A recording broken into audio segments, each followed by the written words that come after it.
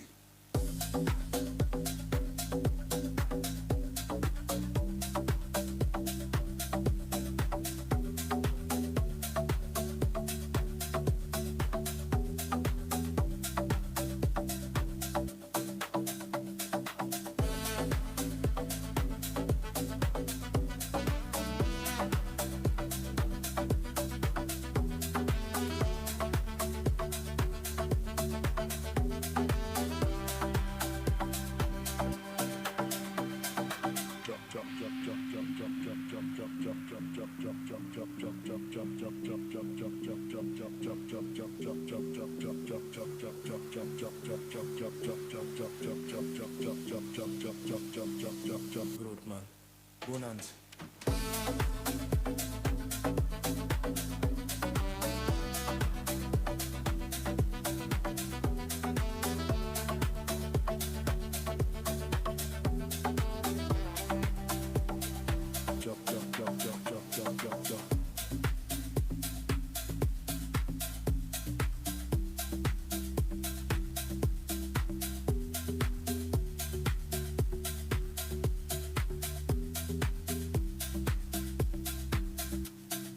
Chop, chop.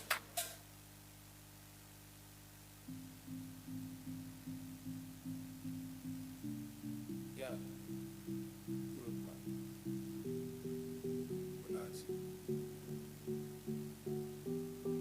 Chop, chop, chop, chop, chop, chop, chop, chop.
Chop, chop, chop, chop, chop, chop, chop, chop, chop, chop. Good man. Unanzi.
Chop, chop, chop, chop, chop, chop, chop, chop, chop, chop. Good man. Unansi.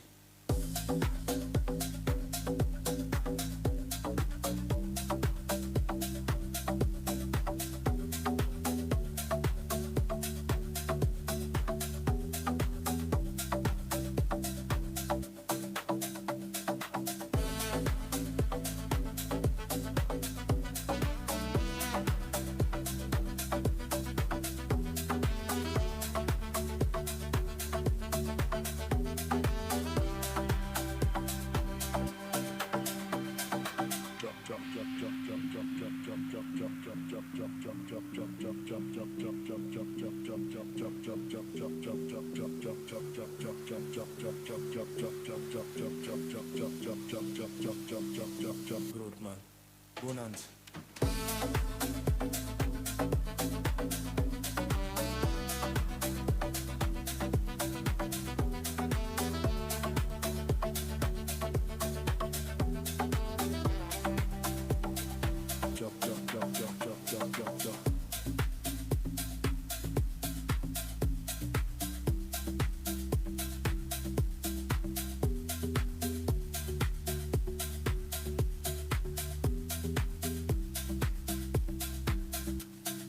Chop, chop.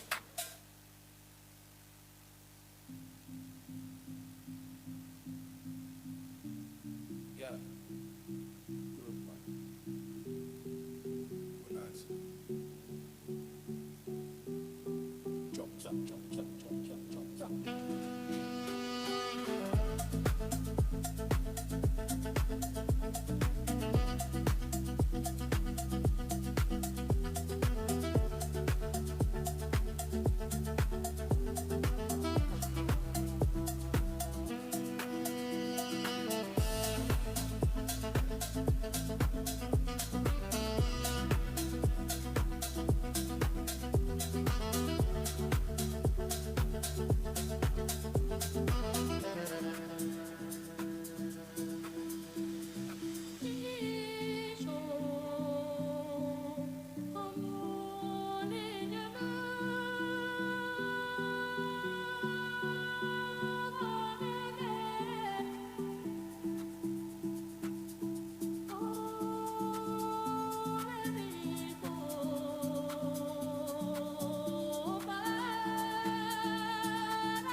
Chop, chop, chop, chop, chop, chop, chop, chop, chop, chop. Good man.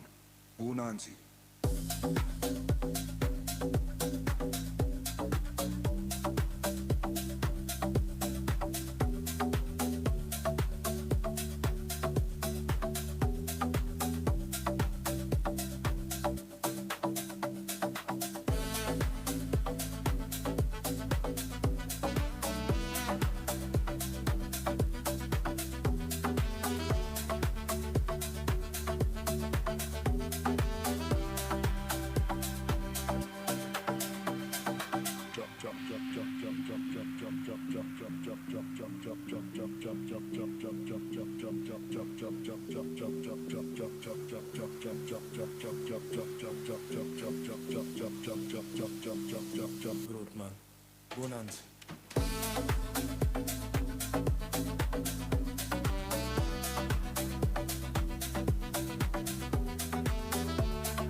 Chop, chop, chop, chop, chop, chop, chop, chop, chop, chop. Good man. Unanzi.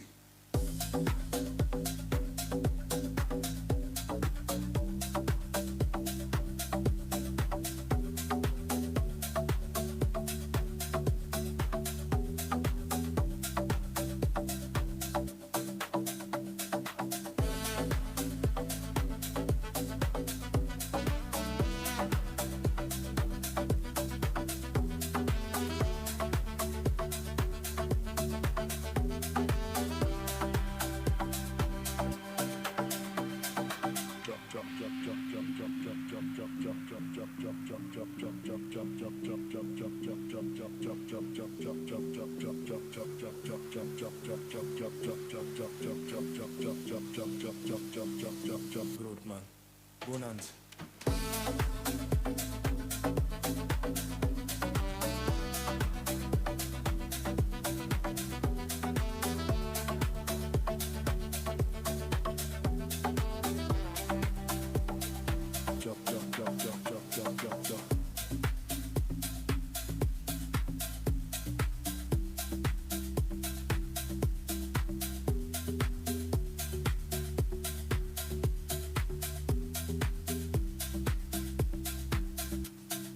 Chop, chop.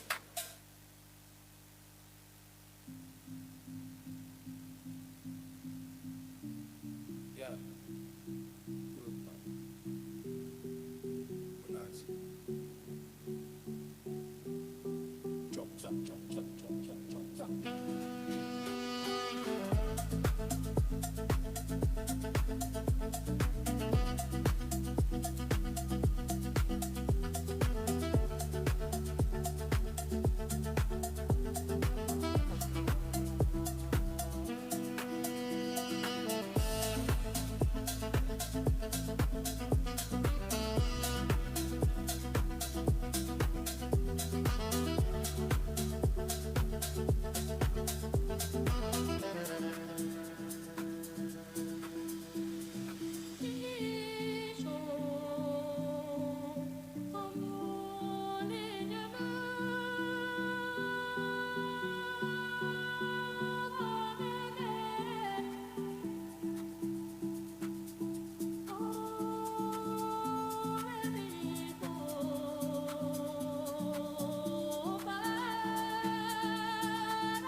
Chop, chop, chop, chop, chop, chop, chop, chop, chop, chop. Good man.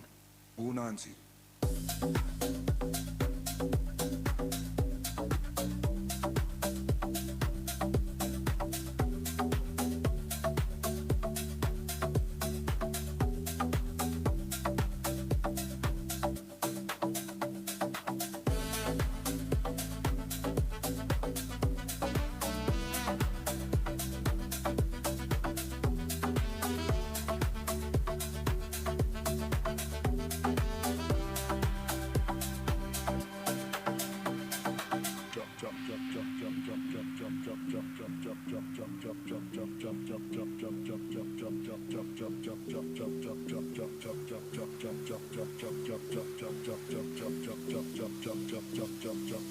Grootman, Bonanza.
Chop, chop, chop, chop, chop, chop, chop, chop, chop, chop. Good man. Unanzi.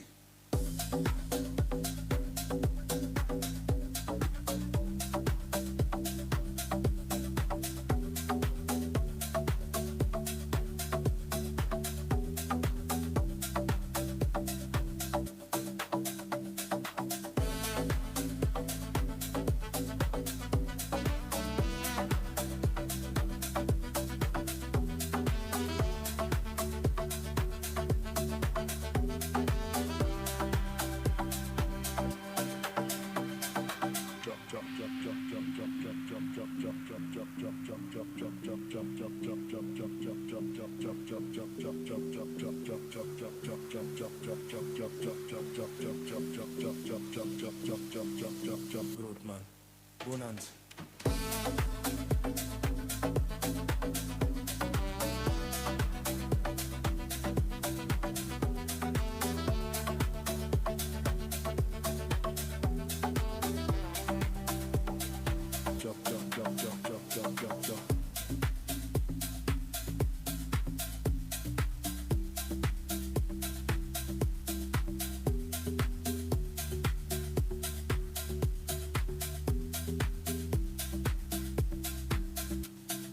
Chop, chop.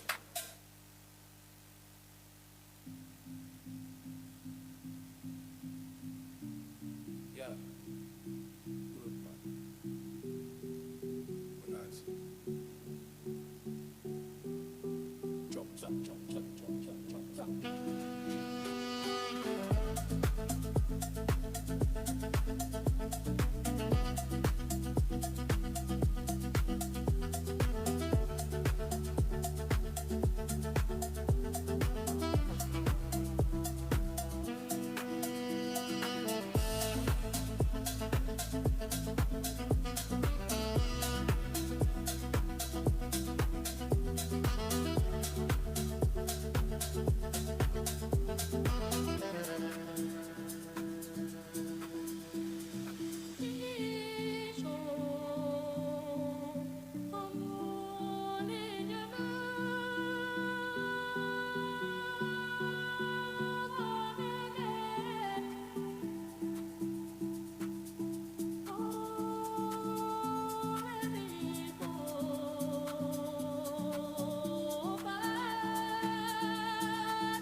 Chop, chop, chop, chop, chop, chop, chop, chop, chop, chop. Good man.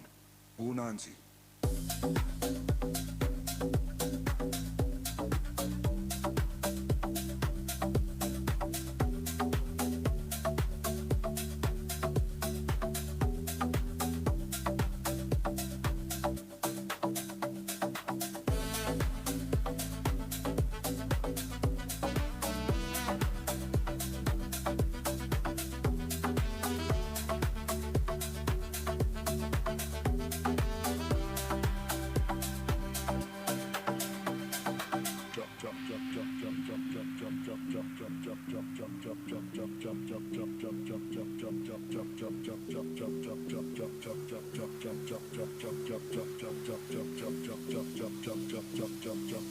Grootman, Bonanza.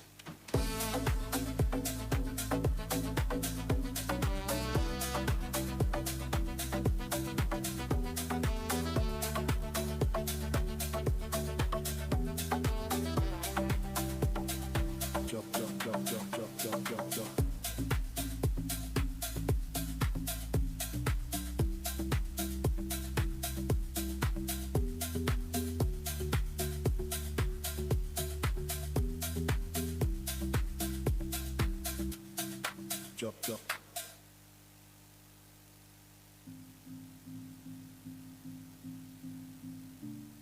Yeah. Grootman. Bonanza. Chop, chop, chop, chop, chop, chop, chop, chop.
Chop, chop, chop, chop, chop, chop, chop, chop, chop, chop. Good man.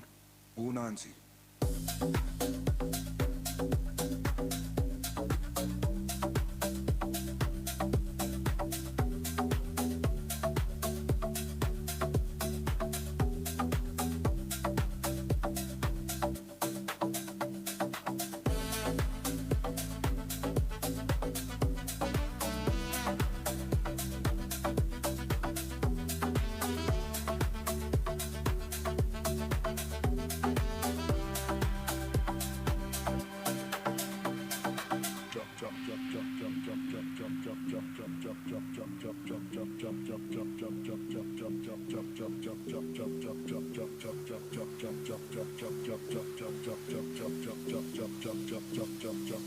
Good man.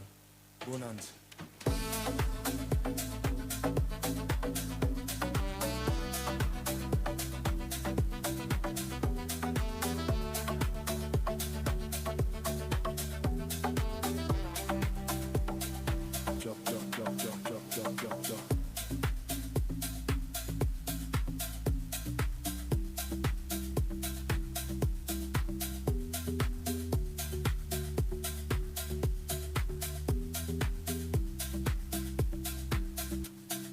Chop, chop.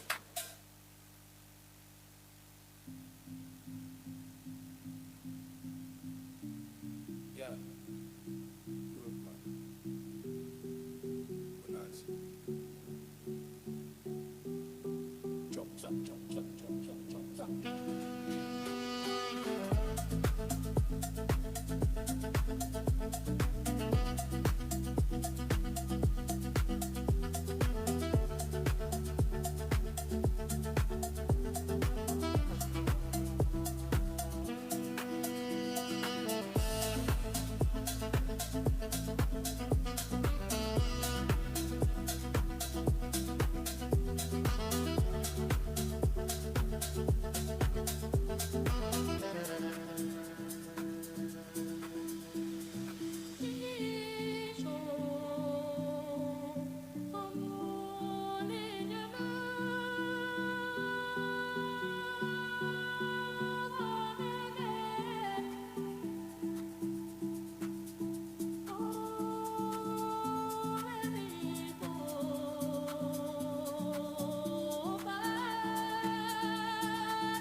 Chop, chop, chop, chop, chop, chop, chop, chop, chop, chop. Good man.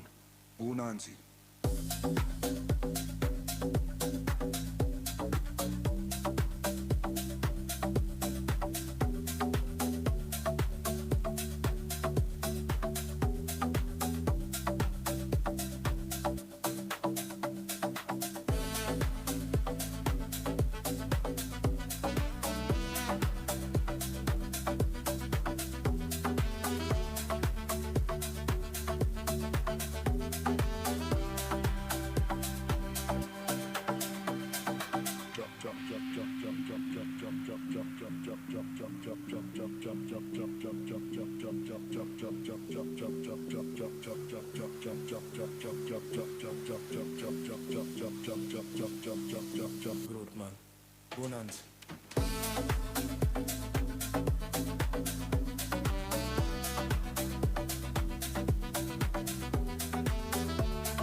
Chop, chop, chop, chop, chop, chop, chop, chop, chop, chop. Good man.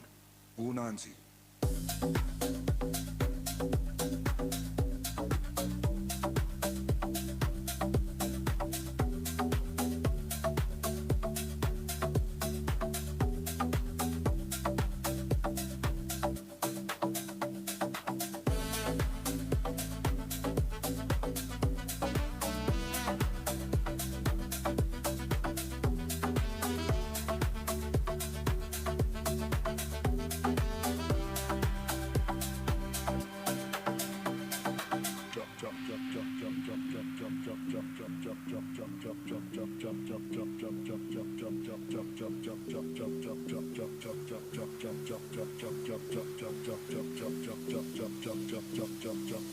Good man. Bonanza.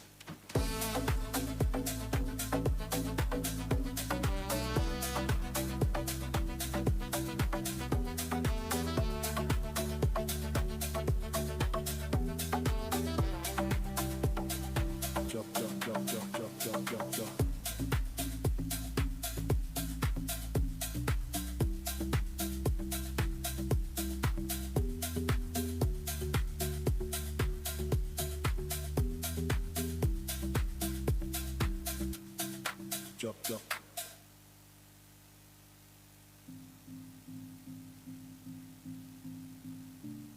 Yeah. Good man. Bonanza. Chop, chop, chop, chop, chop, chop, chop, chop.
Chop, chop, chop, chop, chop, chop, chop, chop, chop, chop. Good man.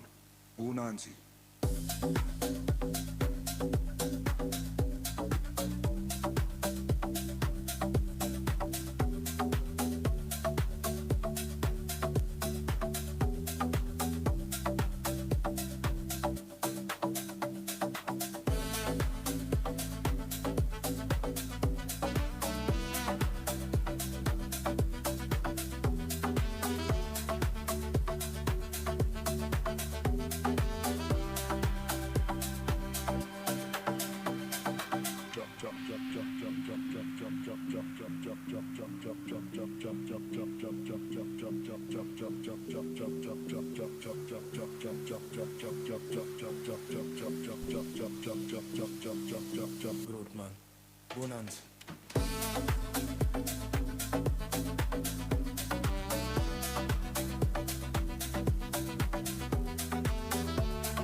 Good afternoon, colleagues, distinguished guests. What time is it now? Okay, we are 10 minutes over, so I would like to request your attention so that we can start the session.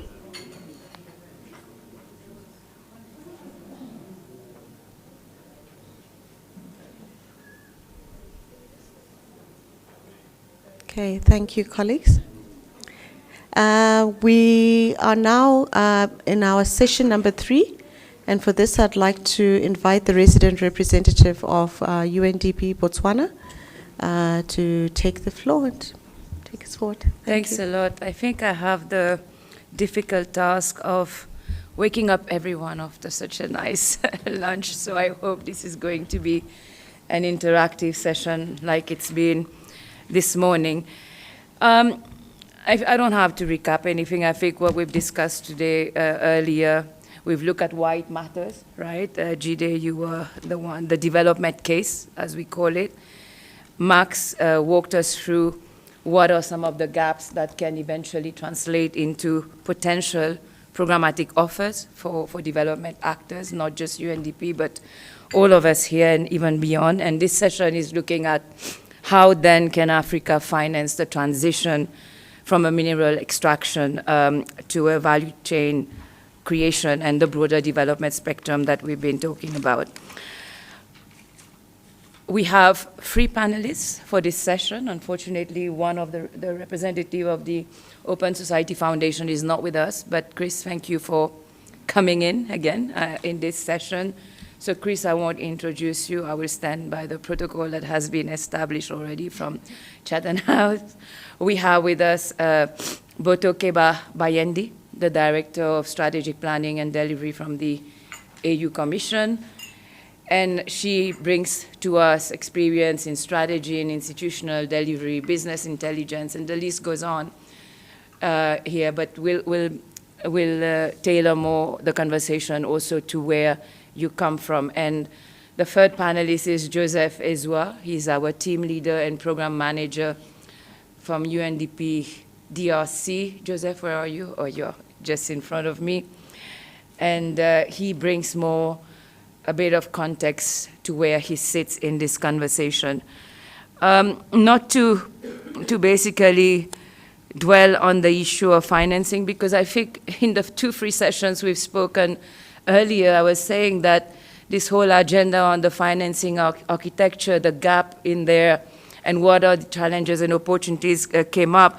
But from my side, I hope that this conversation today, when we hear from our 3 panelists, but also on the Q&A, we are able to actually look at the whole financing ecosystem, right? Which means that it's not just financing for specific mining project, but looking also at the broader issues that were raised today, whether it's in relation to value addition, beneficiation, supplier development.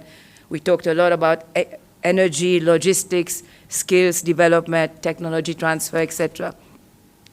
And it's also not about just raising more resources and funding. It's also about what I've heard from many of you saying, using the right instruments in the right sequence, right, to be able to reduce risk. We've heard a lot about de-risking today. How do we go around preparing bankable projects and which are able to crowd in longer-term capital for the continent? So this session will be looking actually at the whole financing architecture from, if I may, 3 important dimensions. One is the development dimension, where we are looking at financing being directed towards the areas I've mentioned earlier, jobs, etc. The second one is, and here a critical question is actually how do we use finance to secure development value? That's the bottom line. The second one is very much fiscal, whereby mineral wealth is actually translated into domestic value, where we are able to help countries strengthen their revenue system, their debt management, etc.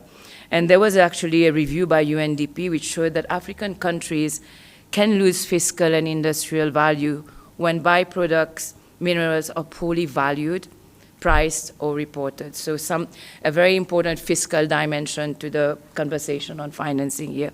And finally, on the implementation lens, which I think is equally an important part of the equation, where we are looking at how programs can help translate, how this program we are talking about, co-designing in this session today and tomorrow, can actually help important and promising ideas translate into bankable pipelines. How does it help in de-risking projects, etc.? So I will kickstart the conversation very soon, but since I picked up a lot of areas many of you have raised in today's meeting, I just wanted to throw that at you whilst you react to some of the questions I will ask in a few minutes. But Max, you started by saying that Africa is not capital poor, right? And then you ended saying that it's actually short of systems when it comes to refining, manufacturing, etc. I think that's an important and bold statement, because if Africa is not capital poor, what is it? What is its financing challenge that it's facing if it's not about capital per se? Or maybe it is, and I think that's something that would be good to hear from your different perspective. I'm also picking up on issues like investment. When it comes to investment, we cannot look at it just from a country perspective. I'm not sure who said it, but it has to be a pool of class of assets to be able to de-risk and diversify. I think a colleague from you said that, right, if I recall correctly. So I think that's an important element also to reflect on. Someone said, how do we get our government in this continent to commit to investment? That's also another part in terms of the political commitment, right, which is also where regional organization and continental organization have an important role to play. And I'm happy that, Boto, you are in this session wearing the hat of the AU. Someone said about data, I think it was you, representative from AU, you said data availability linked to a stronger capital market development. And I'd like to also hear from colleagues here a bit of unpacking of that. And what type of financing and at what stage does it become important? At the pre-design stage or post-facto was also brought in. So these are some of the key takeaways I've been picking up, not takeaways, key issues I've picked up, which I think deserve more reflection. But now let me start with you, Ma'am Boto Bayendi, Director for Strategic Planning in the EU. You bring in a very strong African Union, continental, and also implementation lens to this discussion on financing architecture. And I think, you also, in the hat that you wear, with the hat that you wear, would also be able to connect financing to AU ownership and the whole implementation architecture. So my first question to you, ma'am, is as the African Union is moving more from a policy direction to implementation, which we all hope for, I've heard a lot about execution, implementation challenge earlier. Where do you see the EU, the AU most needing support? Is it coordination? Is it technical capacity? Is it the costing of those implementation plans that we have many of? What is it really? Is it real engagement from other RECs, the regional economic communities and member states, or just simply mechanism for tracking delivery? What are some of the issues that you've seen emerging from your experience, ma'am? Over to you. Thank you very much. And it's going to be a dual head in one end from the political perspective and to the extreme of our technical engagements with no excellencies. Good afternoon, colleagues. I think this is a very fair question on me, and exclusively as the custodian of policies and African strategies before we onboard everybody else to say hands on the deck.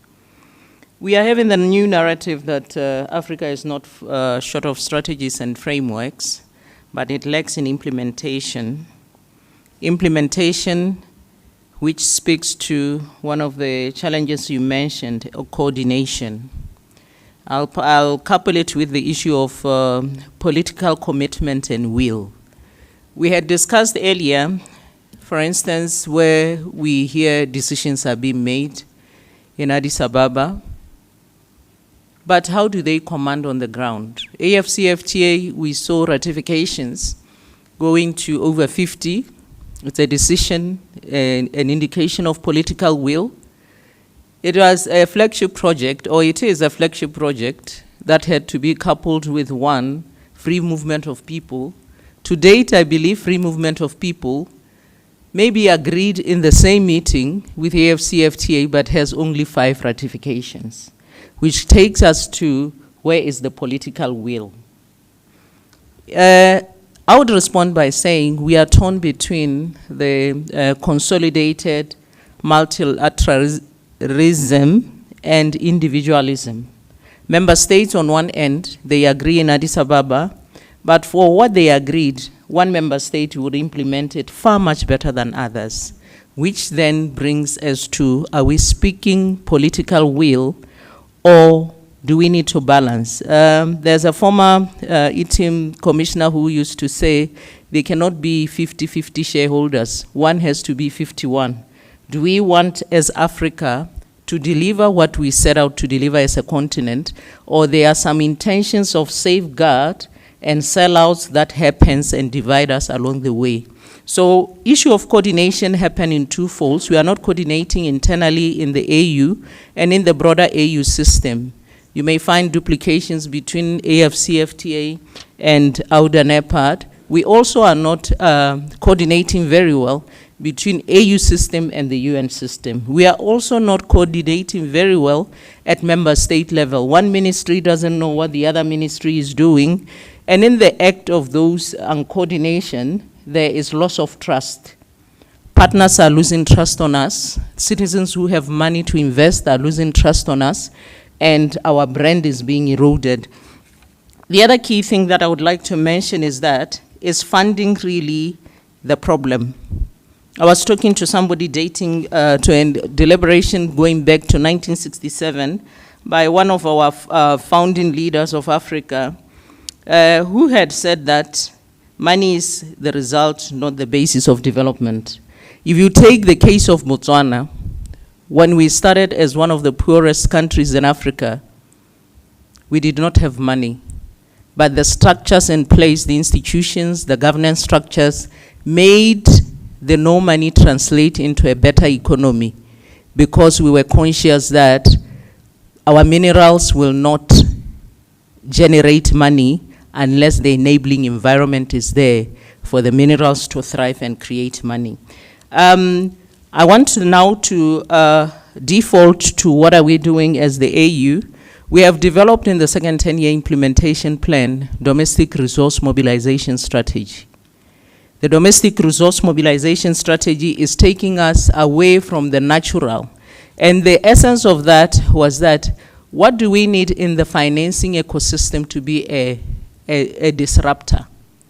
If we are thinking that we can accelerate in the second decade, following our natural funding models, we will never get there. So we should, from this session, identify what are the disruptors, what should disrupt our comfort zone, our norm.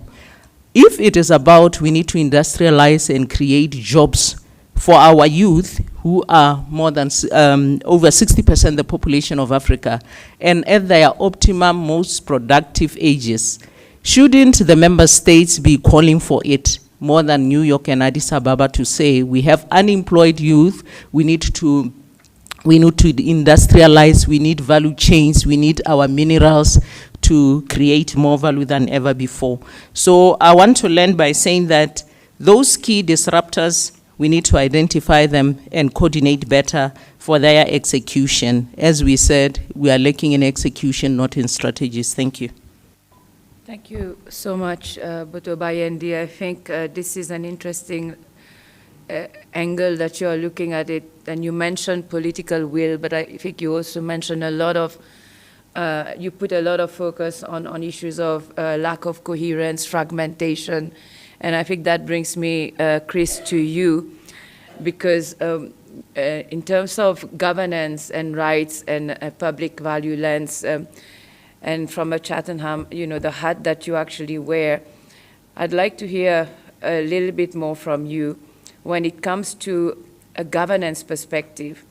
What, in your view, would make a financing model for critical mineral genuinely development-oriented, rather than simply another move away from extraction, which has been the conversation earlier we've had? Over to you, Chris. Yeah, thank you. So perhaps first off, I'll start with the big picture of where the money is, because up to 5 years ago, the money in mining wasn't necessarily there. If you look at the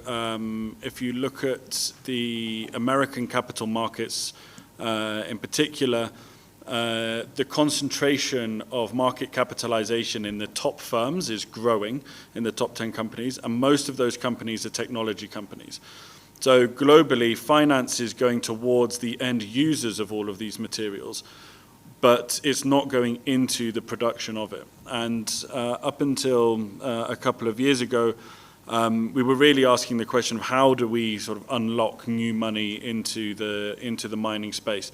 Now, in the last year, that has changed, and the mineral space now has quite a lot of new financing coming into it. So, for example, as we were just noting, JP Morgan last year announced a $1.5 trillion fund for mid-market companies and their larger corporate clients to be dispersed by 2030. So US private finance is there.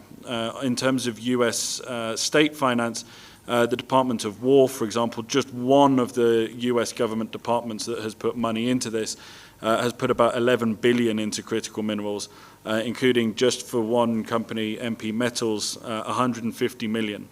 And that's for a price floor. That's to overcome the challenge that whenever new products come online that are outside of Chinese control, what China has quite often done, in addition to restricting exports, it also increases its own production. So new mining operations coming online globally, if they're going to challenge that market dominance, then the Chinese will increase their production, increase supply, and knock down the price. And so that's where the American positioning is on this, is to try and create price floors.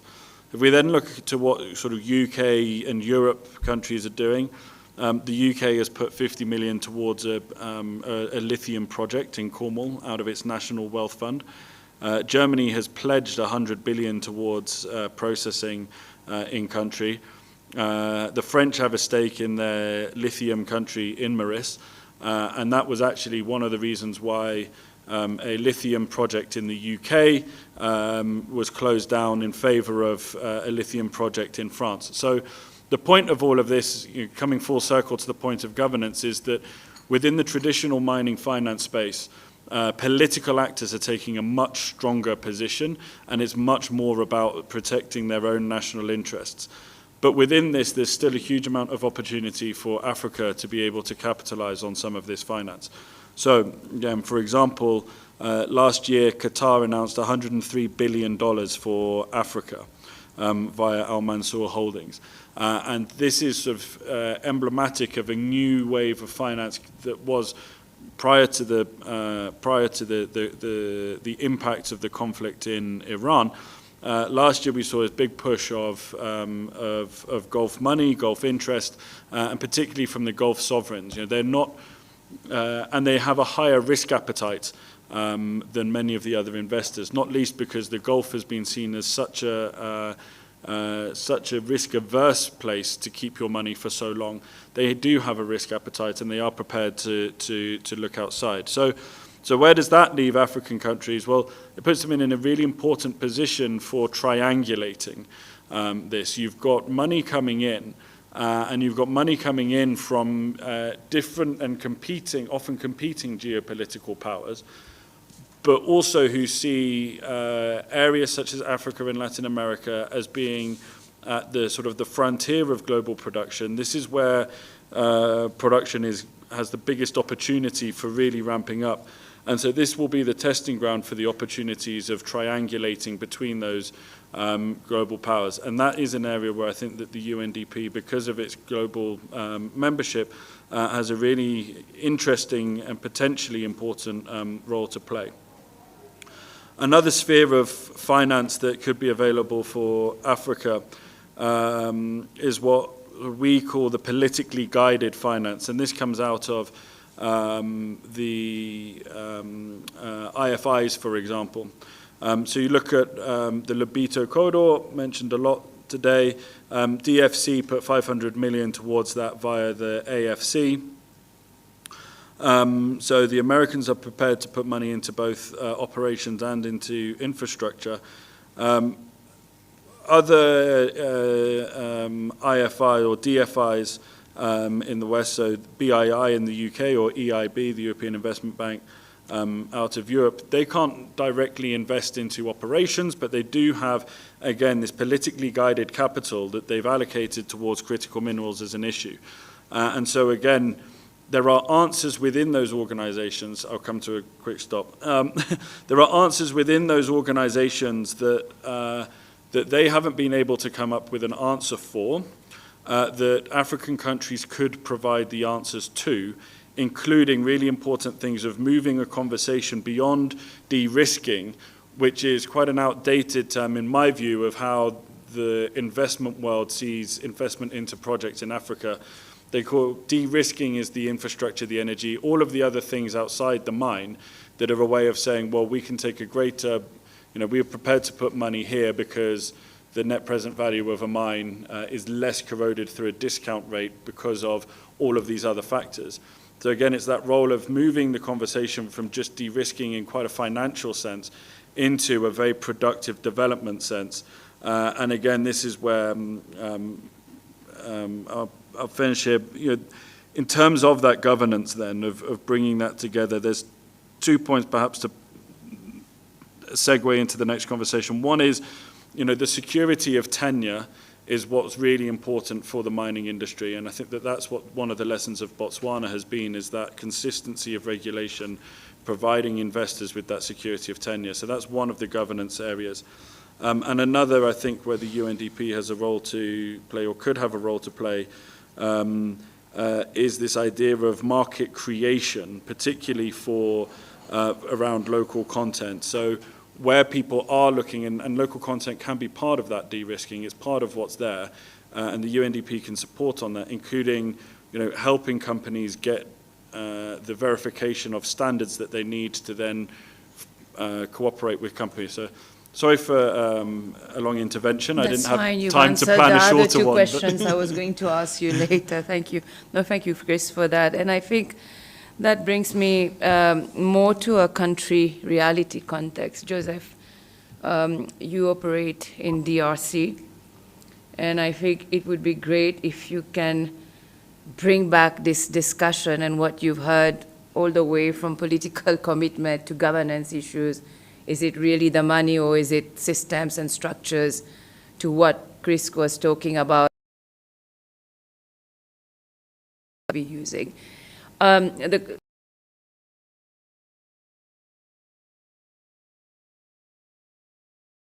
Like DRC, from where you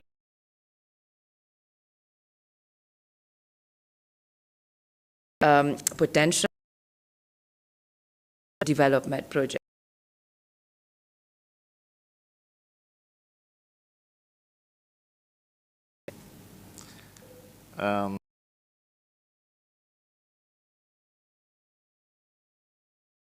But lacks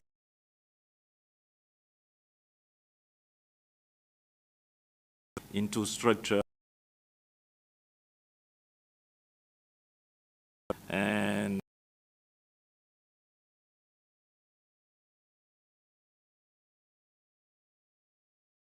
it. I mean,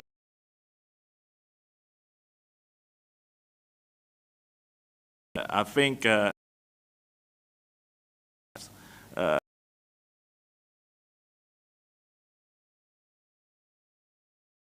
about project.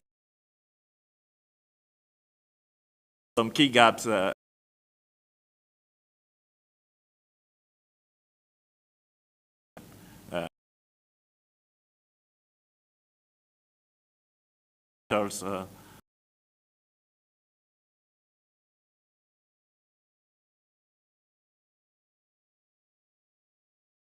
Is very important.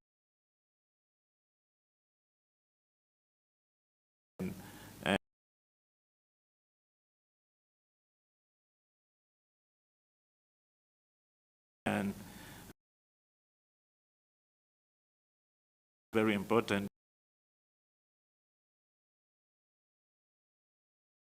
to build. I mean,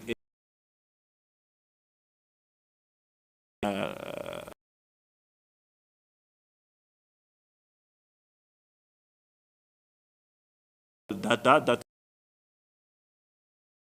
and I think that the gap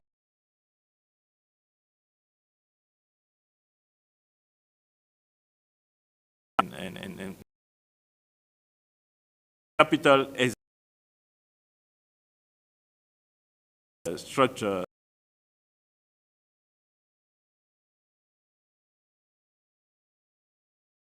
And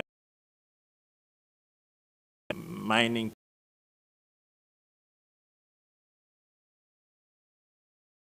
structure long term.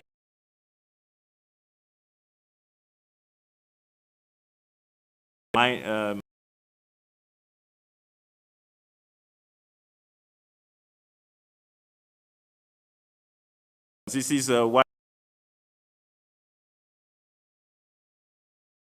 you ask. And your perspective in the finance.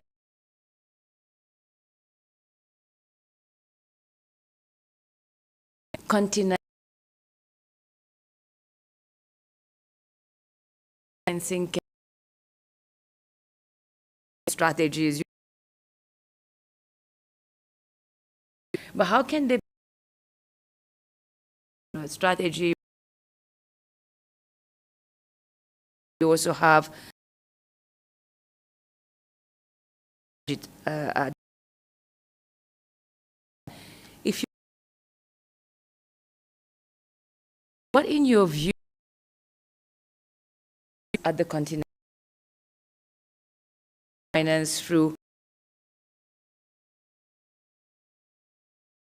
Order AU system versus the AUC. The AU system would bring us to the issue of how do we engage regional economic communities. To say that earlier there were discussions about there are some projects that are conceived and would be better executed at regional level. And it would be for ownership and for holding each other accountable most of all.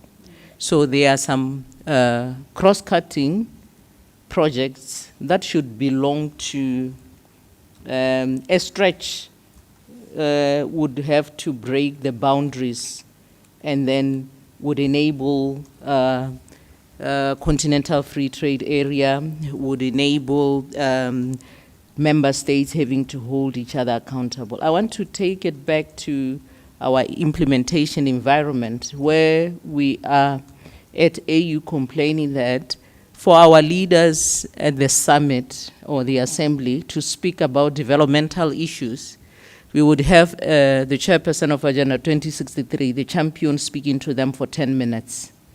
But they have presidential meeting at regional economic community level that they can spend the whole day pondering on issues, on programs, and unlocking value for each other. So the context of implementing Agenda 2063 is more the hunting as a pack as Africa. So there should be deliberate programs that are institutionalized for regional levels. For member states, like I said, there's a disconnection between what they agree to and what exactly happened on the ground. And we must be really careful about that because it becomes more political. That we see countries, Botswana, Namibia, you cross the border using a national ID, but you may find that they did not ratify free movement of people. We have seen last week Rwanda and Botswana the same. So it's a question mark of how do we differentiate between political will and unwillingness to put funding. Unwillingness could be an issue that, yes, there's no capacity. Unwillingness could be there are some uncertainties. So we need to dig for what our member state uncertain about such that our strategies are not implemented. If you look at the cross-functional nature, like we had said that minerals should not be deemed a sector, how it aligns with other sectors, how it aligns with the G20 framework, how it aligns with the climate. They are cross-cutting. And for so long as a nation that's not structure itself to look at maybe the dependency of Botswana on diamonds. The way Botswana was dependent on diamond, attempting diversification from as early as 1970, still struggling with that. If it is not looking at diamond beneficiation across sectors, where youth unemployment, it is where it is, level of industrialization is where it is, did our minerals translate into impacting the whole economy? Or when we see distortion in one commodity, the whole economy collapses. These are the things as from the, if you look at the fair share and transition that the G20 Africa Global Energy Strategy speaks about, it tells us that we should not be, we should not run in narrow lanes, such that even the mineral conversations should collapse the boundaries of it being a sacred sector.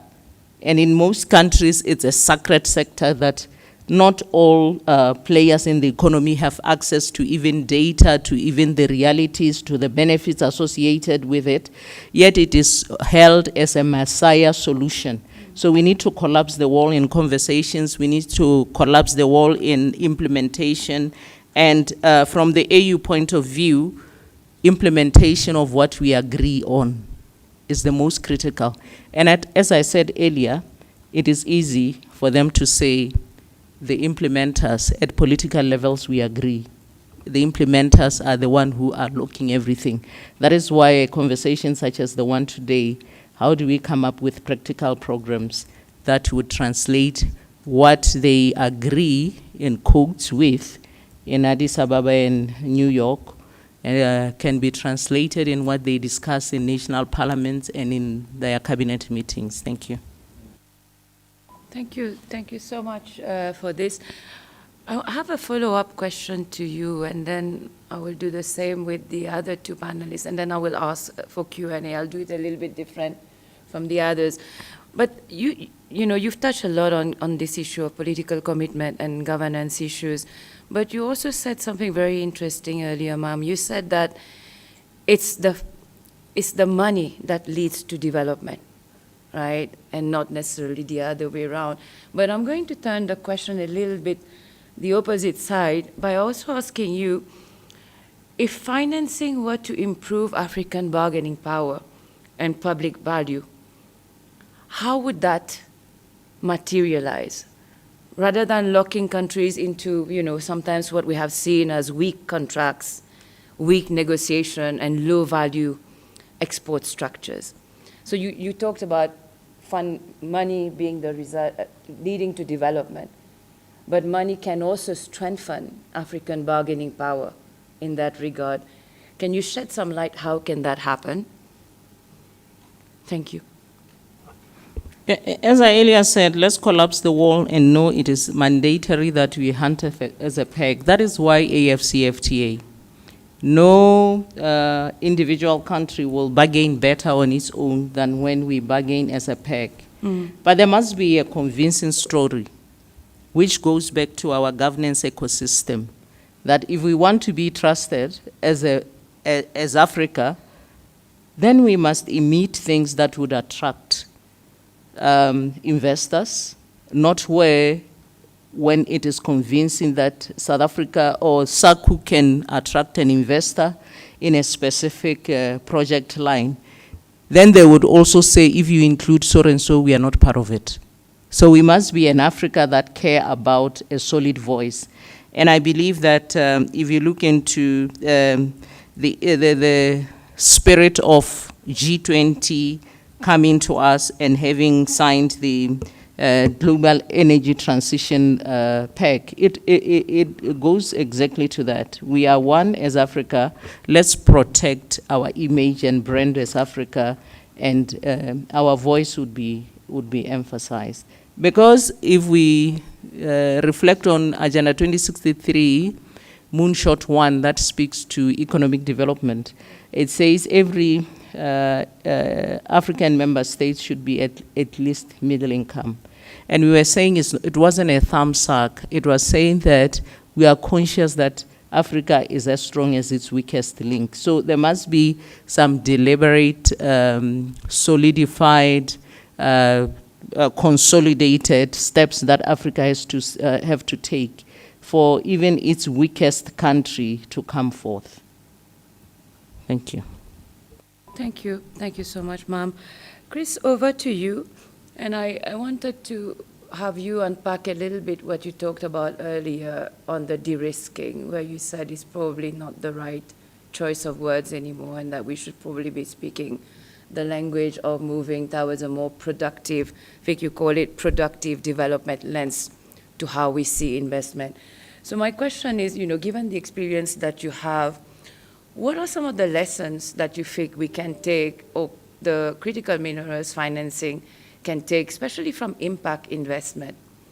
And I'm going to use the word de-risking, just because I don't have a better word, but the concept of de-risking investment without transferring all the risk to the public sector in that. How applicable have some of those lessons we've seen been for the critical mineral industry? And how do we ensure that the capital remains tied to rights, right, to accountability, and all those governance issues we've been talking to? Thank you. Thank you. Yeah, I think if I knew all of the answers to that, I'd be working for JP Morgan's 1.5 trillion fund and not for a British charitable organisation. But yeah, how do we move beyond it's a difficult one, because it gets caught in it's not really a question of finance or technocratic competency, it's a question of narrative. And this idea of de-risking and the discount rate that is applied to sort of mining finance is sort of standard within the industry, but it does portray this, or continues to perpetuate the portrayal of Africa as being high risk, which in many cases it isn't. And so you've got high costs of capital for jurisdictions where actually it shouldn't be. But you also have sort of very varying risk appetites across the investment sector anyway, which is why, and I don't want to upset my friends from the DRC, but DRC in many ways is a very high risk operating environment and yet attracts a lot of investment. Why? Because the minerals are there, and also because the grades are very high, and so that's also part of the equation. But it's one that the UNDP can't alter. It can't alter geology. So when we then look at, okay, well, where are the gaps in this space? I think that the one was pointed out there, and it's bargaining power. And again, I don't want us to start a sort of subcommittee of Botswana, but there are lessons there. Again, the usage of international third parties to be part of the negotiations around the diamonds, for example. Lee Day was the legal firm, and they used Standard & Poor's. long-term relationships with an external third party who creates that trust. And it's not an anti-African trust. It's a you can't mark your own homework, and that's global. So there's that part. There's that. How do we increase bargaining power? But this conversation's happening around sort of African ratings agencies as well. It's this question of like, yes, there are structural problems, but you still need that external triangulation. So there's that on the bargaining power, and I think that UNDP can play a role in that because it does produce that level of trust and that third party verification. The other one I touched upon earlier, one of the challenges in countries where there is a real desire and a legitimate desire for greater local content. We know the challenges around that, whether it be the existing market structures, the need it's going to take a long time to bring local producers on board and so on. But one of the challenges is the requirement for standards conformance. So for example, if you are an Irish mine operating in a southern African country, in this case is a real one, you bring your food and your consumable products from a place that isn't local because you need to, by your own legislation, you need to say that they conform to production standards because you're then feeding your people. So the local village can't sell chickens in. The chickens get imported because they don't have the standard verification. And that's another area. Again, it falls in this de-risking, but it's that how to, if risk is that there are pressures on supply chains to create development, if that is seen as a risk because that expectation is there, then surely one of the de-risks is, well, how can people who do have capital help close that gap? And it comes back to the conversation earlier about the matter in between the entities, and so that's one, standards conformance, due diligence, and so on, and making sure that that's locally owned, locally done, and it's sort of market creating exercises that contribute towards, again, this reduction of risk perception. Thank you. Thanks a lot, Chris. Since we're talking about risk, Mark, something that I remember you saying a couple of days back about how our work on fostering effective governance is actually de-risking, right? Environment for future investment, which perhaps we don't do more as development partners because we are not the only one in the governance landscape, but we don't perhaps appreciate the value of that when it comes to then bringing the kind of capital, not just any capital, but I'm thinking of more the longer term capital to leapfrog, which gets me back to you, Joseph, because Chris said that DRC is high risk, but your country is still attracting quite significant investment. So I'd like you to give us maybe a little bit of reflection, building on DRC's experience on the special economic zone. If you can tell us a little bit from a financing model that your country has used, what do you think has worked well, perhaps less well, and some of the lessons learned, not just UNDP, but other development partners with the different hats that they wear, can also take forward as we design this important continental Africa critical mineral program. Thank you. But of course, with a country lens, over to you. Thank you. I think the DRC need billions to change from a raw extraction model to a value add. I think green industrial economy, no single sources can fill the gap. We talked about the blend finances for bridging gap and the de-risking investments. As Chris said, we can combine governance, donors, and private funds. It's possible to build big projects like cobalt in DRC and lithium processing plants. With catalytic capitals from accelerating, private investment, de-risking and PPP also has highlighted, such as guarantees of first loss investment. We can also encourage private investor to take risk on new, green technology. And some participation capitals enabling long-term transformation give us time for large transformative projects to grow and succeed.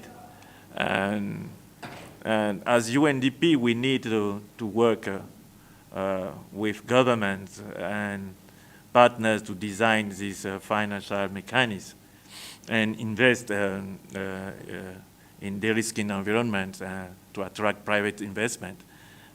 We ensure that the capital is mobilized for local priorities and that returns jobs, skills, and so on.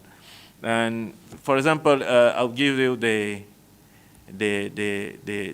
DRC, UNDP DRC issues the first ever for sovereign, Eurobond in April 2000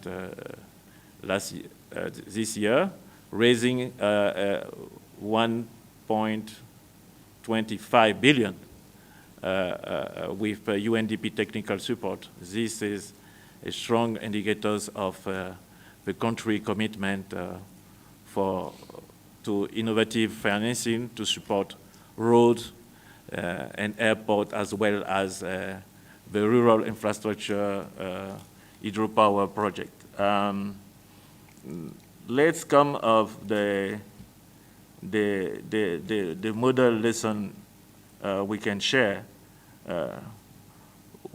What has worked? The strong foreign investment in mining, offtake and prepayment financing, and early corridor infrastructures, links supporting export. And what has been difficult, it was the weak of pipeline project that is bankable, and the over-reliance on rare mineral export and with little, local processing, and some fragmented, financing and poor coordination across sectors. It was a big issue, and the high perceived risk due to the governance, infrastructure, and security challenges. As you might know, in the east of the DRC, there are some big instability there and security. And we have some limited integration between mining, energy, and industrial planning. So in terms of key lesson for world, we can say that shift from extractive project financing to integrated system financing, that means mining, energy, infrastructure, industry, and strengthen coordination. I think that is very important. We talked about this morning, governance and risk reduction tools to attract long-term capital and embed local value addition skills and infrastructure into every project. That is one thing I can share with you regarding our DRC lesson learned. Thank you. Thank you so much, Joseph. I'm mindful of time, but I will be giving myself 10 more minutes because we started late, if that's okay. 12 more minutes. I'd like to open the floor for discussion, not to repeat what other speakers have said, but I haven't heard any reflection when it comes to this conversation that was introduced about, it's not so much sometimes about the money, but it's about what are the right type of instruments that are out there, and what is the right sequencing. I've heard the term sequencing quite a bit, and it's not just applying to financing. I think it applies to also different other areas we've been talking about. If that is something anyone would like to shed some light, in addition to any reaction, of course, you may have from hearing from our panelists, the floor is yours. Thank you. I think I saw your hand first. Yes, please go ahead. Yeah, on this one, I'm going to throw a bitter pill. and a reality check on a lot of things. Mhm. I'm glad Chris mentioned the European Investment Bank in his earlier intervention. But when it comes to what we are supposed to do as sequencing, if we are all to remember, we are yet to operationalize an AU-based African Investment Bank. We are yet to operationalize an AU-based African Monetary Fund. Yet, of course, it was attempted, but that person died a nasty death as an example, to operationalize an African Central Bank. Now, the reality of setting these institutions up is the reality as to why financing on the continent is never going to be seen as it can emanate from the continent. If there was ever a SADC investment bank, SADC would not be talking to any other regional economic community. If there was ever an EAC investment bank, EAC as a regional economic community would not be talking to any other regional economic community. ECOWAS has attempted to set up an ECOWAS investment bank, if I'm not mistaken. Look at the milestones that ECOWAS has achieved by attempting to operationalize the ECOWAS investment bank. Nothing to do with minerals, but what it has achieved from that front. So the bitter pill here is we may not like it, but we have to run parallel in supporting some of these financing institutions that seem like Disneyland quests, as it were, or Dilulu quests. But they have to happen. And that's the bitter pill that I have to throw up there. Because if any one of the three entities that I've mentioned, AIB, ACB, AMF, were operational, setting up the mineral value chain that is mentioned, or mineral value chain financing that is mentioned in the AGMS, would not even be done after discussions like this. We have people who work for asset management firms in the US, in the UK, anywhere in Europe. All I know a few personally. And they always tell me, if you do not have an underlying institution that is going to say it is working for the continent. Remember, we speak of Africa as if it's a country. Huh? So the narrative, and I'm glad Chris mentioned it as well, if we understand the power of narratives, if you say there's an African investment bank, and that becomes the underlying institution that supports value addition in DRC, a person who doesn't understand that Africa is made of 55 entities will not question that support to DRC. But when you don't have an African investment bank and you say there is a bank in DRC that is supporting value addition in DRC, the narrative of DRC is the most difficult, is the most resource, what do you call it? The risky scenario and all that. That narrative will shut out any money that is going to go to support value addition in DRC. So that is the bitter pill I'm trying to put out there. I have no solution for it yet. But as long as we are also not thinking along those lines, I'm not sure any one of us in here is a banker. But when you speak to a banker and they tell you this, you think they are dismissive of what you're saying or what you are attempting to push out. But if you sit with them for 30 minutes, and for me, I sat with someone who was actually involved in that 1.4 trillion situation. It was 1.4 trillion initially. They had to put in another, I think, 900 and something billion, and then reduce it somewhere to become, then it's now becoming a 1.5 trillion situation. He's an African. He was my classmate, actually, let me put it straight. Right. They know nothing on minerals, but they are going to deploy that 1.5 trillion in the next 6 to 7 years. Right. And they will not give that money to to any institution that is African, because they say, tell us what is called an African bank. Because World Bank is in their pockets. So ADB is in their pockets. ADB is not an African bank, for all intents and purposes. No, it isn't. You can bring them here. So they will say, give us what you're considering an African bank, and then we can engage with them. And until we do that, in terms of financing, we're going to run circles. We have to understand how finance works. We have to understand who is currently holding money on financing. And we have to realize we have to be brave and bold enough to start these financing mechanisms, but the narratives have to be correct. We have to own the narratives. So that's the bitter pill I'm throwing in there. Thank you so much for that. Jide, over to you, and then Max. No, thanks for the interventions. Just three quick comments. The first is that finance is not aid. Finance is predicated on investment and profit. And it's very important that we don't see this conversation as charity. Because when you do see it as charity, then we miss the point. It is loans. We're talking about investment from varied countries and a number of partners.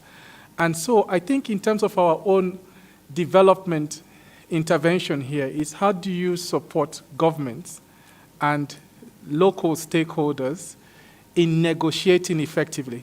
Otherwise, the financing that we are referring to can actually perpetuate underdevelopment. I think that's the first point. So it's not aid, it's not charity, it is finance, it's smart finance that is based on the necessity for governments and the private sector to engage in an optimal way that delivers for development. The second point is that finance is not the same thing as capital.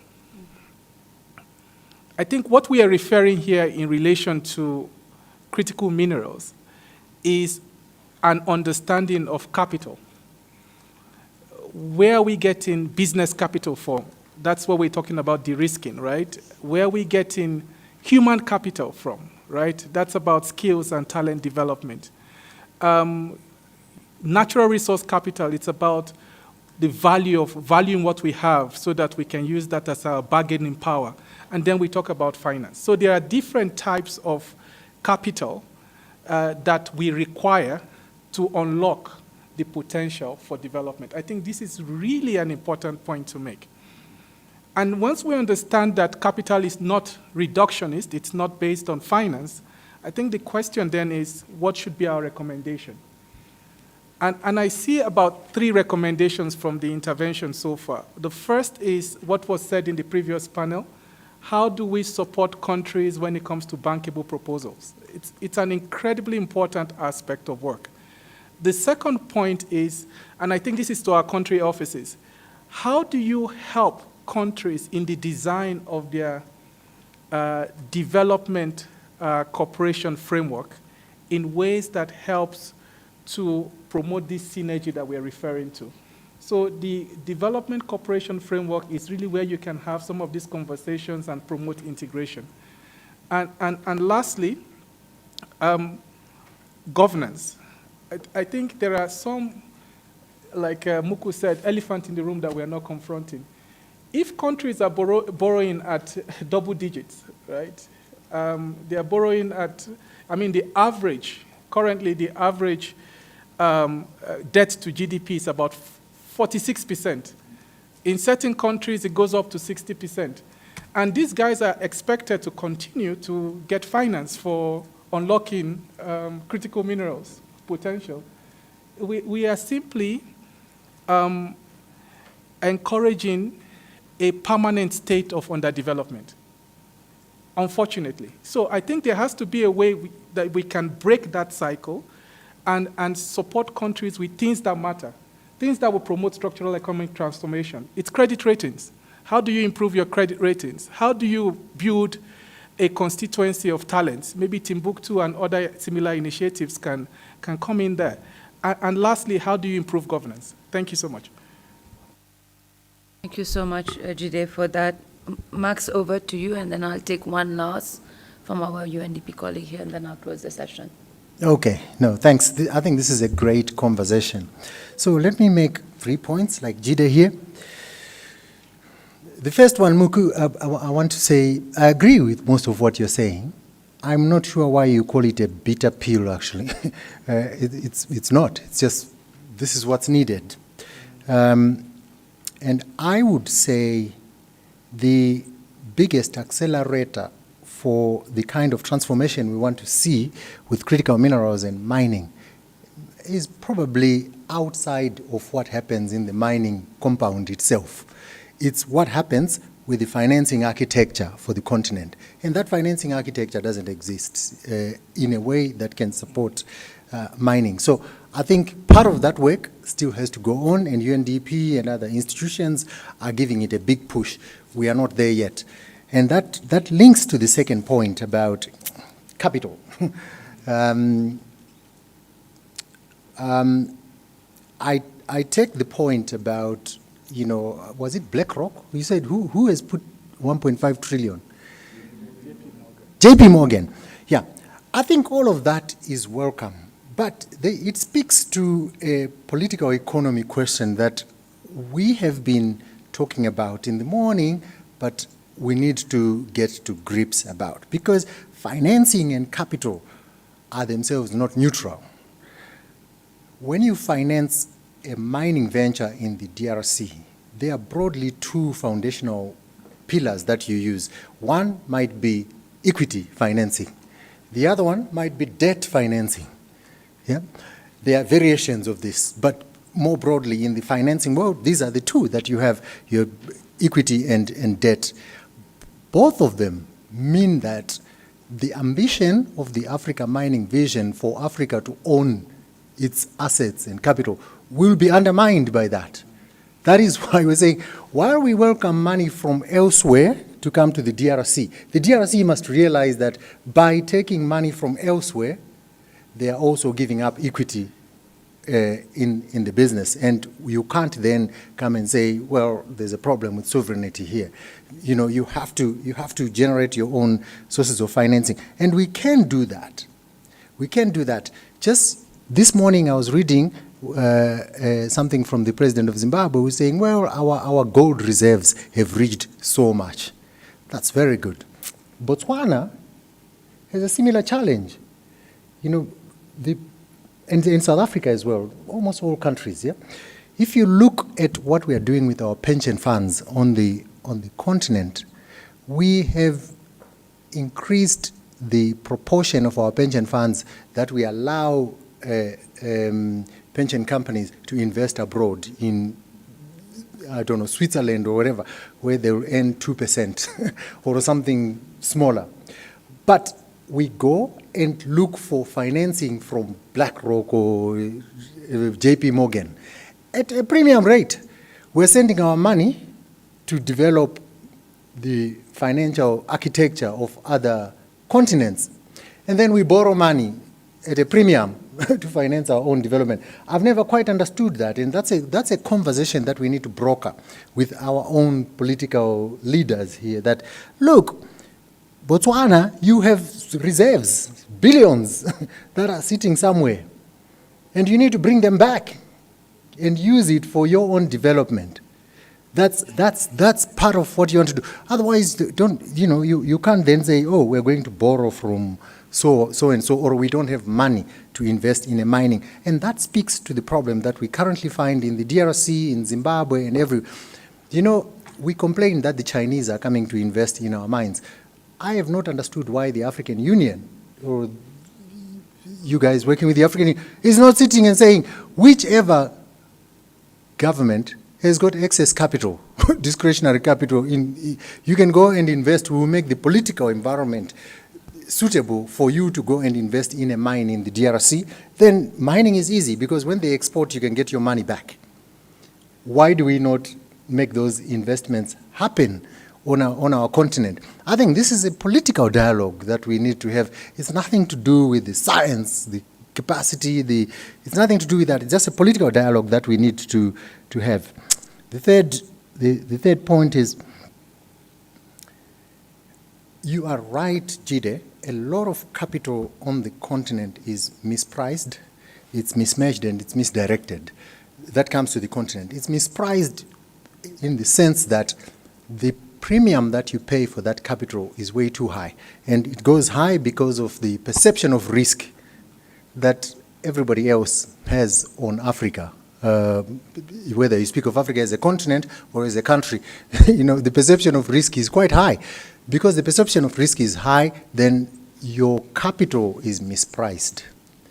It's mismatched in the sense that the capital that's available from JP Morgan, BlackRock, will say, we want to invest in something that we can get our return in 5 years, 10 years. Therefore, we're going to invest in that one and not that one. Now, those minerals may not be critical to your survival as African. It speaks to the issue of criticality here. They may be making a logic that somebody else sees, but it's not your logic. So unless you control the finances, you are a bystander, basically, which is why it's very important to do that. It's also misdirected. The capital is generally misdirected, and it's mismatched. So somebody talked about how do we match this. A lot of the money that should go into first loss doesn't go into first loss. Or what's going into first loss is not accounted as such. So there are three things I would leave you with as a team that UNDP, I think we need to focus on. The first one is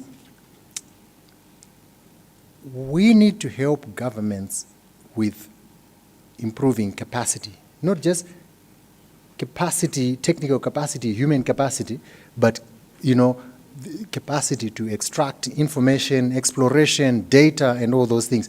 That bundle of issues needs someone to help with. The second bundle of issues that we need is about capital. How do we generate our own capital on the continent? And we have quite a lot of capital stacks that we can take advantage of. And I'm afraid, Muku, bankers are not the right place for that. They use a different logic, and they would not redesign the capital infrastructure for Africa. We have other skill sets to do that. The last one is the markets. We need to organize our markets better. And we need to make sure, and that speaks also to governance. I gave an example, I was giving you an example that I think it was Guinea, when it accounted for its gold sales to internationally. They reported last year that they had sold 74 tons of gold to Dubai, the UAE. But the UAE itself says it bought 174 tons of gold from Guinea. That gap there is a governance gap and something that we should sort out. And UNDP and other partners can help to sort that out, because that's where the real story is. What happened between the 174 and the 74? That's 100 tons of gold. Where did it go? Thanks for that. I will ask Isiaka to just have the last word, and we'll wrap up the session. We are going a little bit overboard right now. Thank you.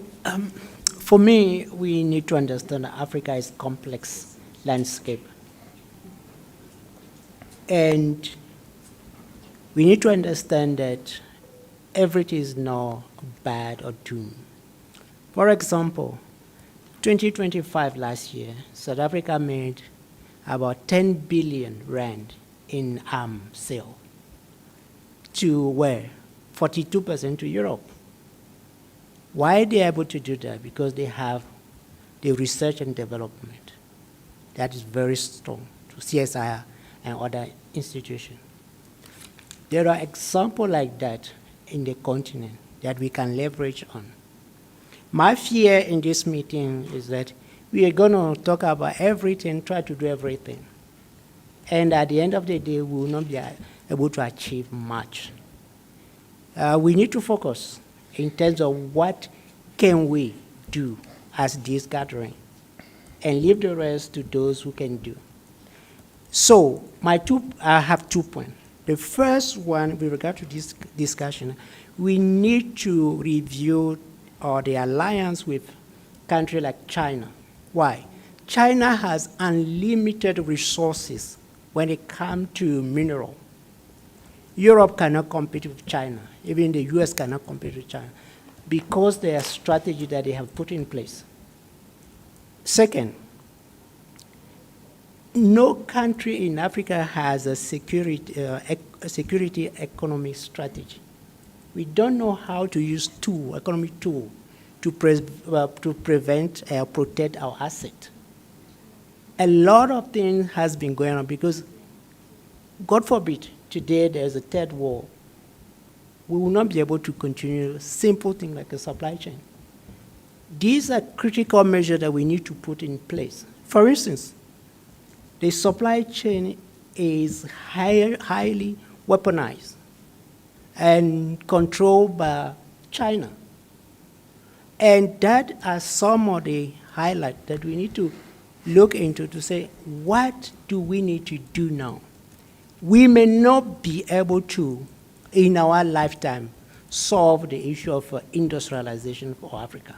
But we can lay down the foundation for the next generation to start where we stop. Because my fear is that we want to achieve everything in our generation. And I don't think we'll be able to do that. Let's be critical of ourselves and what we want to do. So those 2 points are very critical for me in terms of laying the foundation, in terms of where we get our resources from, which alliance benefit Africa. I don't care whether it's China, America, Europe. Do we have the capital? Do we have the strategy, economic strategy in place to ensure that we are able to do that? Thank you. Sorry, can I just say it's Mali, not Guinea, sorry, just to be clear. It's Mali that reported that had a discrepancy of the gold. Thanks. Okay, I think I will wrap the session here. Thank you, everyone, for such insightful comments and reflection. Max, you have summarized it, but I'd like to just say 5 things that I'm picking up from listening to you all. I think one is any strong financing architecture that we look at for the critical mineral industry for this continent is strongly embedded in an effective and strong governance. Whether you speak to issues that our AU representative mentioned on political commitment, whether it's lack of coordination, whether it's execution challenges, the list is long, so I'm not going to go, whether it's systems and structures that need to be strengthened to make the economy better. Botswana was used as an example. For me, that boils down to this whole alignment between sustainable financing architecture equals the requirement, the criticality of a very strong governance system in place. The second thing is, if really there is money out there, where is it? Jide alluded to capital, so I'll use capital. And what type of systems, structures, capability, human skills in place to be able to unlock that. That's the number 2 I'm picking up from. The number 3 I'm picking up, I think, Max, you talked about this, is how do we actually put in place systems and structures that translate capital. Someone said capital exists, but they're not well structured for bankable projects. And how do we, and it's not structured towards an industrial reality that we are aiming for the continent. So how do we make that shift is the third point I'm picking up on. This issue of regional accountability came very strongly in this conversation. So I think here it will require a lot of thinking in terms of whether it's for regional programming, we talked a lot about that, or otherwise, but the point is there seems to be weak accountability and perhaps even misalignment all the way from a continental to a regional to a country level agenda. And how do we bring that together and forge an accountability across those 3 levels and not have misaligned accountability mechanism. I don't know what narrative it is, but I like the fact that we need to get the narrative right, whether it's at the continental, regional, or country level. It cannot be a different narrative on the same issue. Otherwise, we will be turning round and round. And I think I will stop here, Max. You've covered the market part. I think that was my 5th part. So thank you, everyone. Sorry we went a little bit overboard, but lunch took longer than it should, and everyone was speaking. Thank you. It was great facilitating the session. Thank you.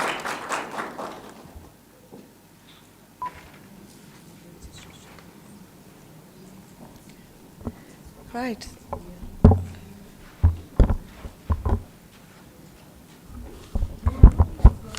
There's another.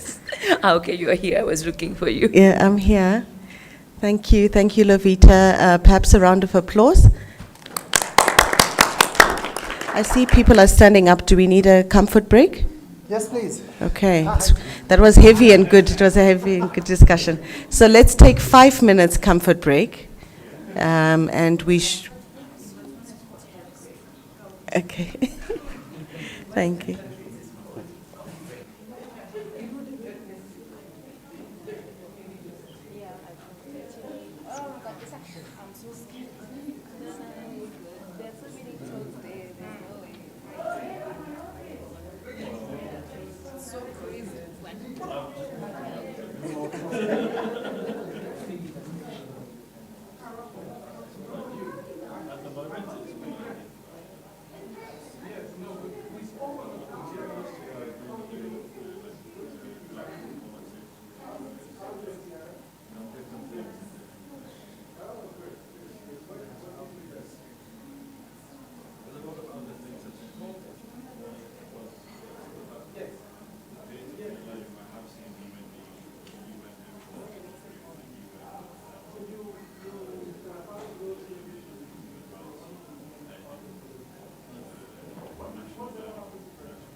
chop, chop, chop, chop, chop, chop, chop, chop, chop, chop. Good man.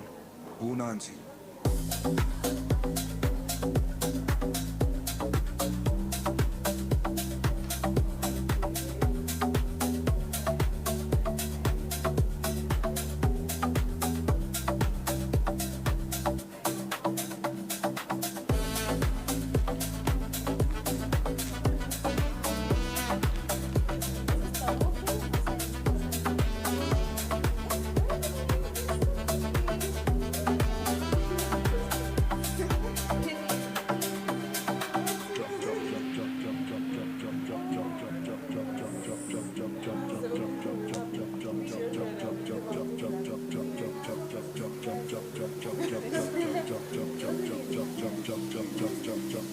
Good man.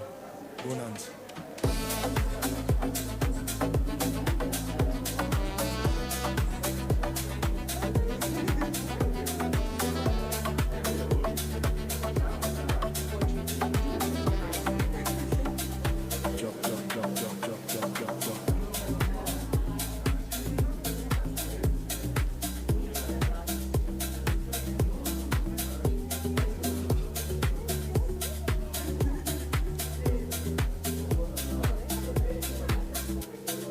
Chop, chop.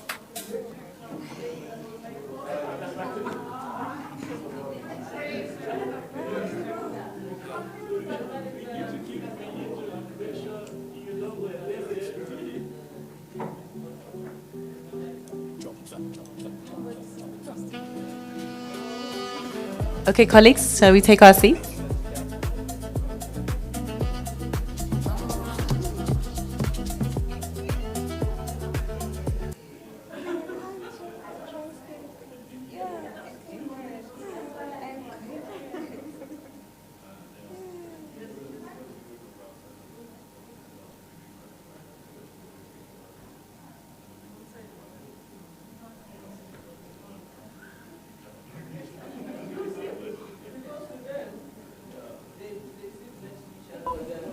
Okay, good afternoon.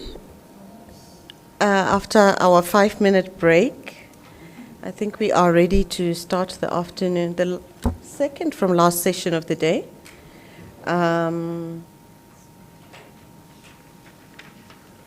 Right. Okay. We seem to have lost a few people, but I'm hoping they will come back. I hope they haven't gone home. Right. So colleagues, this session is about strategic entry points.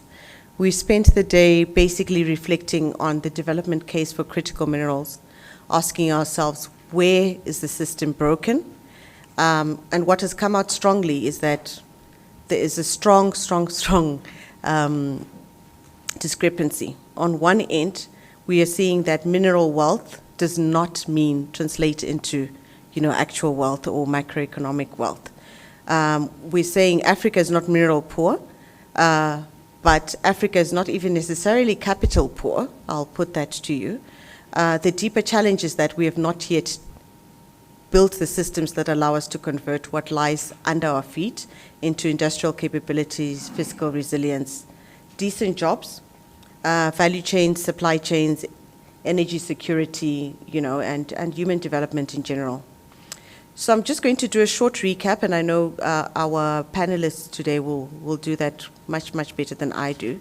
But Max reminded us this morning that we are not really talking about minerals. It's about mineral endowment that can be converted into dignity, capability, and hope.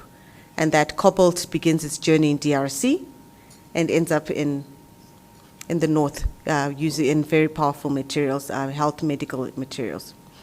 Jide also reminded us about a very basic question, the question of criticality. Criticality for what and criticality for whom? Are these minerals that we are talking about today critical for global supply chains, or are they also critical for Africa's own industrialization, the energy transition, fiscal resilience, and self-sufficiency? We've also heard from our colleagues from the AU and others that we have a strong normative foundation.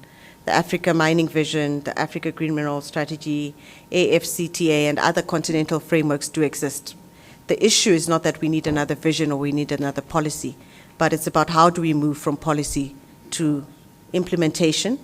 And then, so several key themes have come up for me today, but I will allow our panelists to bring those to fore. But in this session, I'd like to encourage that we be very practical. As we design this program, we should be focusing on bottlenecks? Should we accelerate what is already working? So I'm going to begin with 2 questions to the panelists as we move through, and this session will set the agenda will set the basis for day 2. So I'm going to be joined today in this discussion by 2 of my colleagues, Komi and Charlie, and perhaps you will just briefly introduce yourselves before you answer the first question. So Komi, we've heard today that we're not starting from zero. We've got the Africa Mining Vision, the Africa Green Minerals Strategy, we've got the FCTA, and there's a growing political momentum across the continent around critical minerals. But implementation, we're not there, not so much. So as we design this Africa Critical Minerals Program, what should the program be focusing on? We've heard a lot of bottlenecks, we've heard a lot of implementation setbacks. We've also heard that some of the people have been at this for a long time, you know, and there are some things that have worked and have not worked. Which direction should UNDP be taking? Thank you. I thought from the beginning you already summarized everything, then we could conclude the session, but but thanks. Look, I remember when I joined, UN First in UNCTAD, I started working on commodities as a very young professional at that time.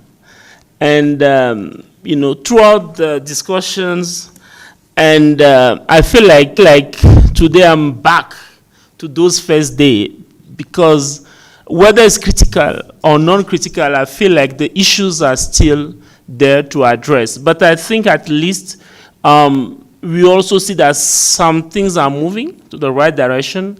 How can we leverage on those as well? I think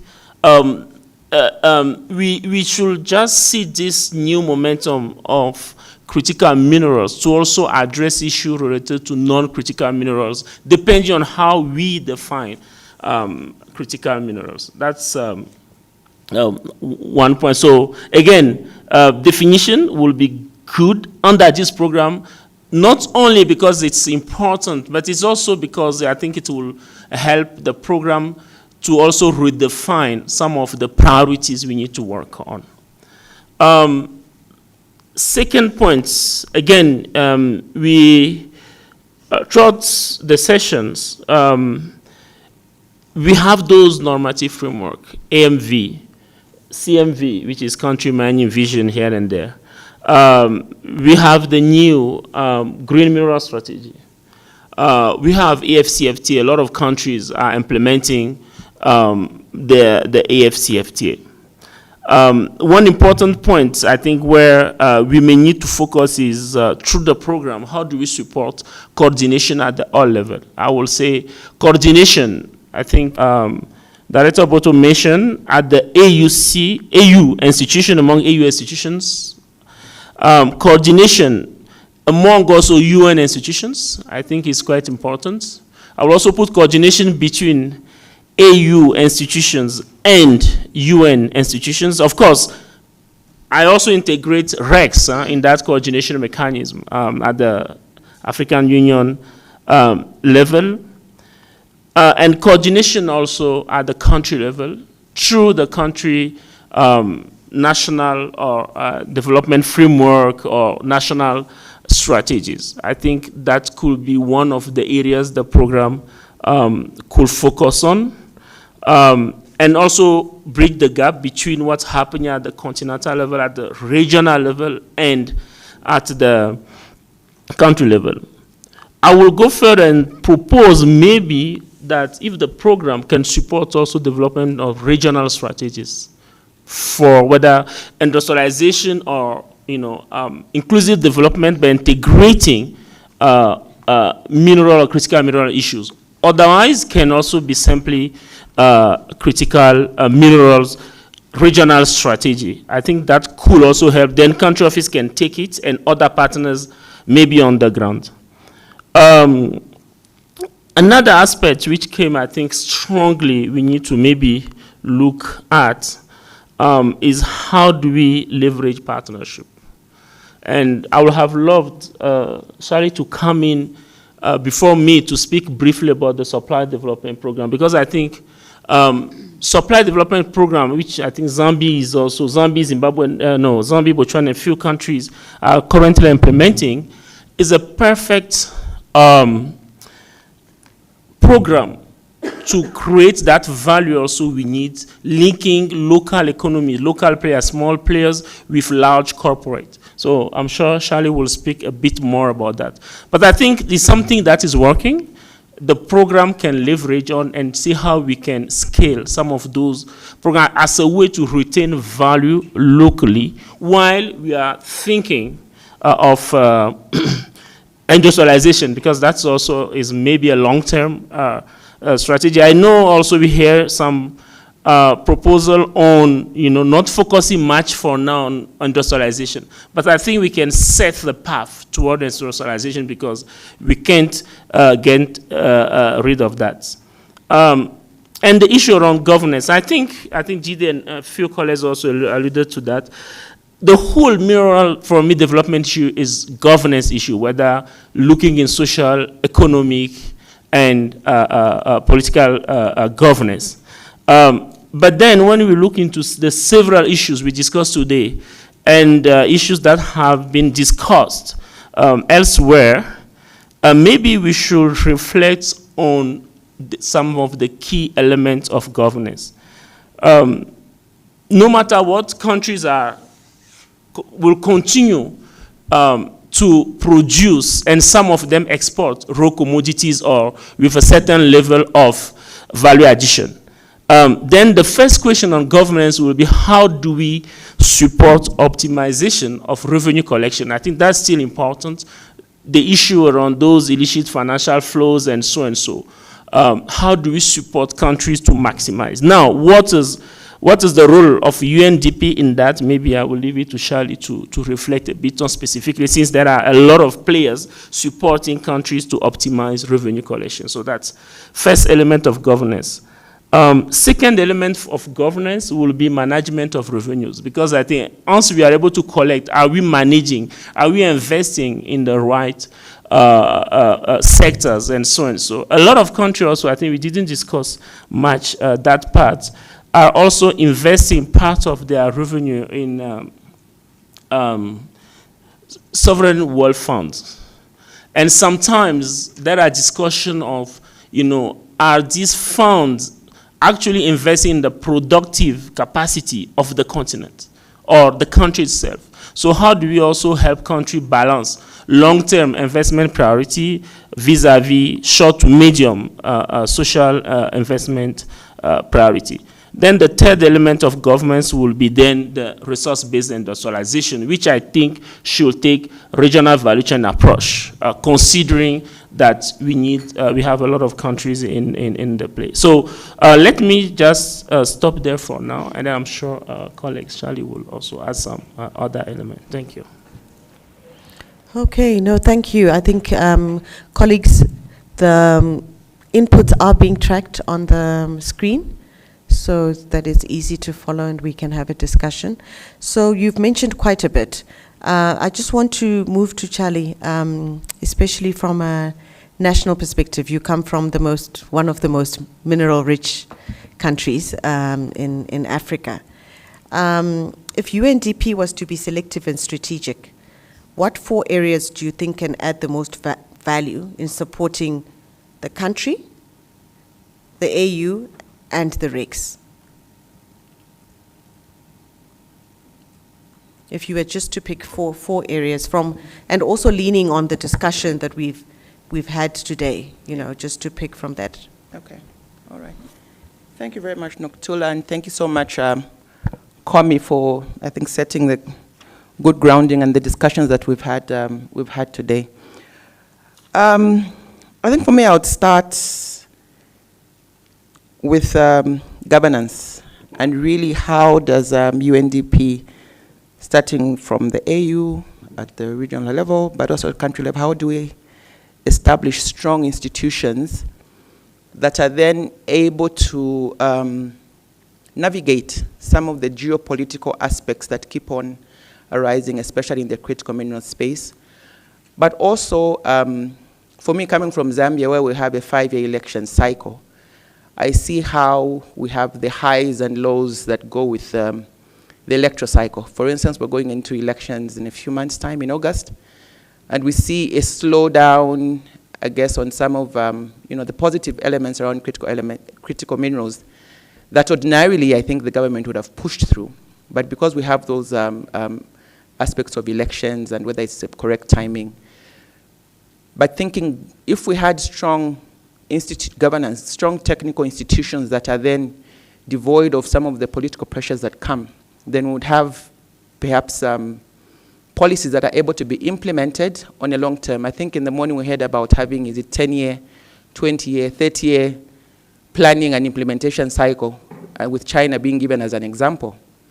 But how has China managed? Perhaps they've had a very stable political system and structure that has been able to support such long-term implementation. Do we have that in our countries?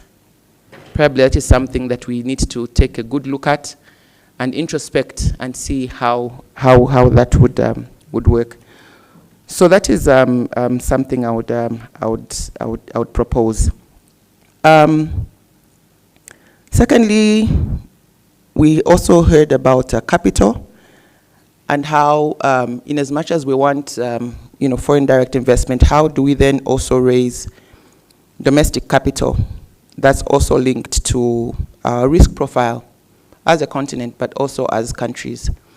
I know, for instance, our president has been very, very vocal, and I think it's also something that he's had a discussion with Ahuna in terms of risk profiling that then affects the risk, that affects the cost of capital that most of our African countries are able to borrow from the international market. So how do we then also, as UNDP, lead in terms of how do we ensure that we are actually rated and our profile in terms of risk is actually a fair and just one on the international market.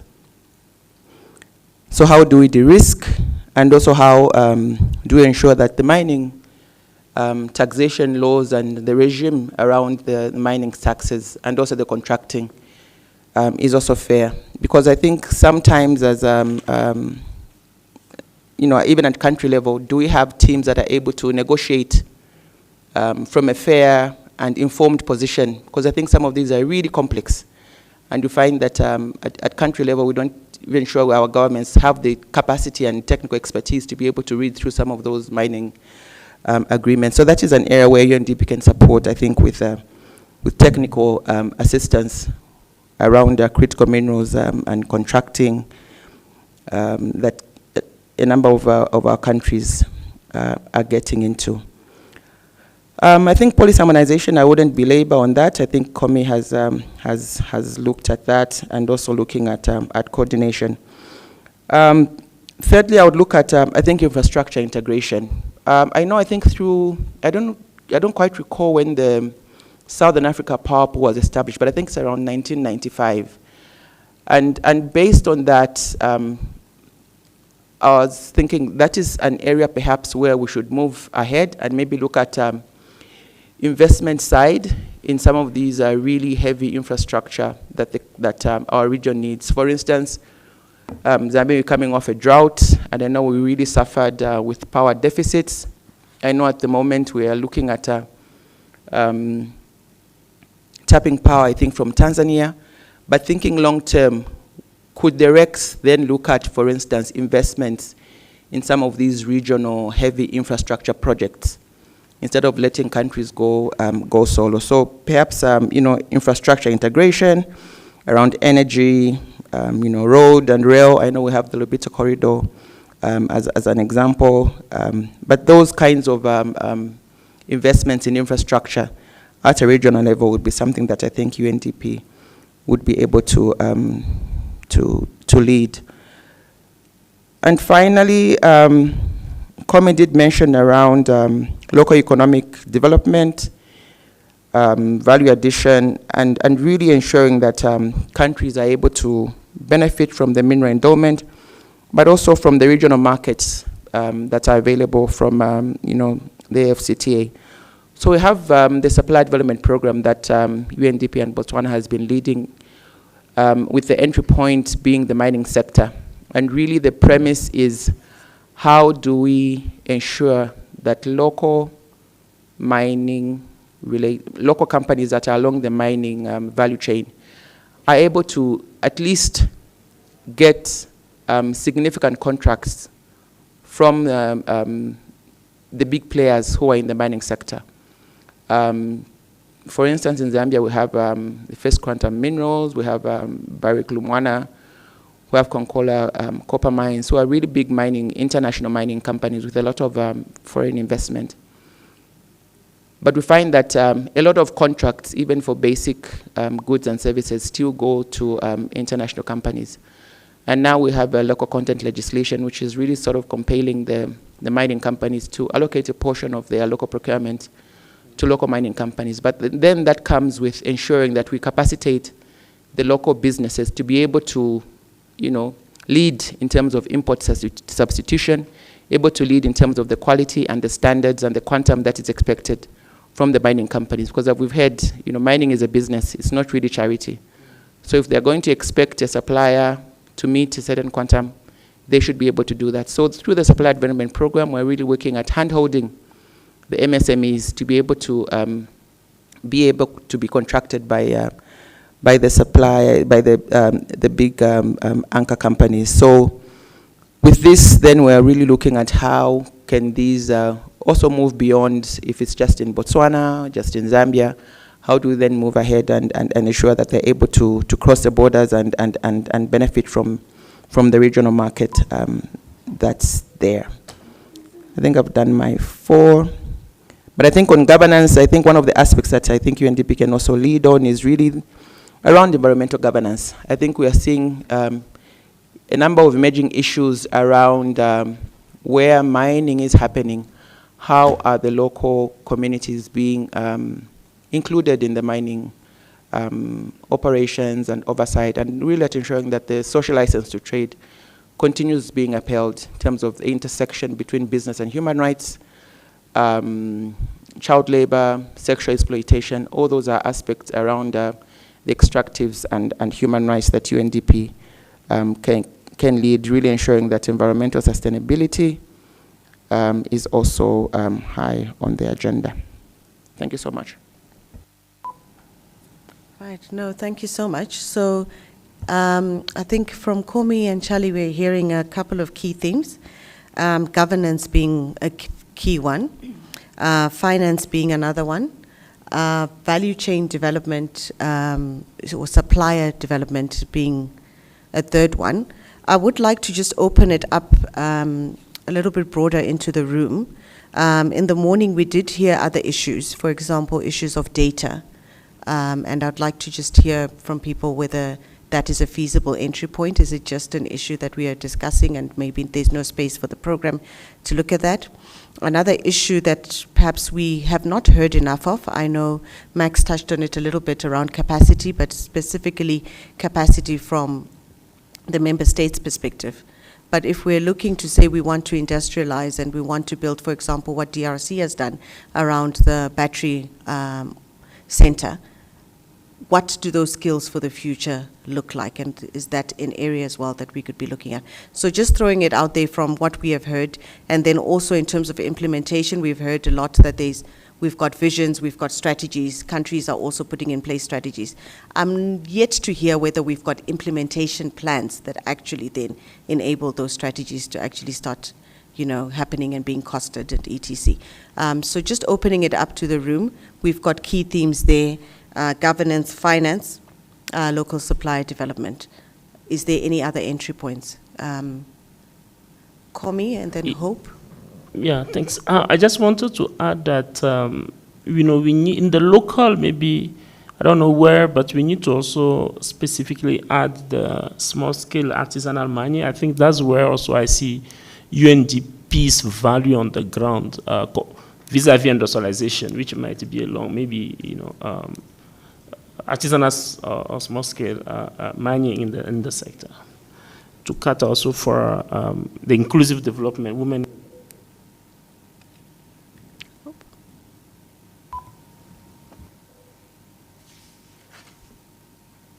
Okay, thank you.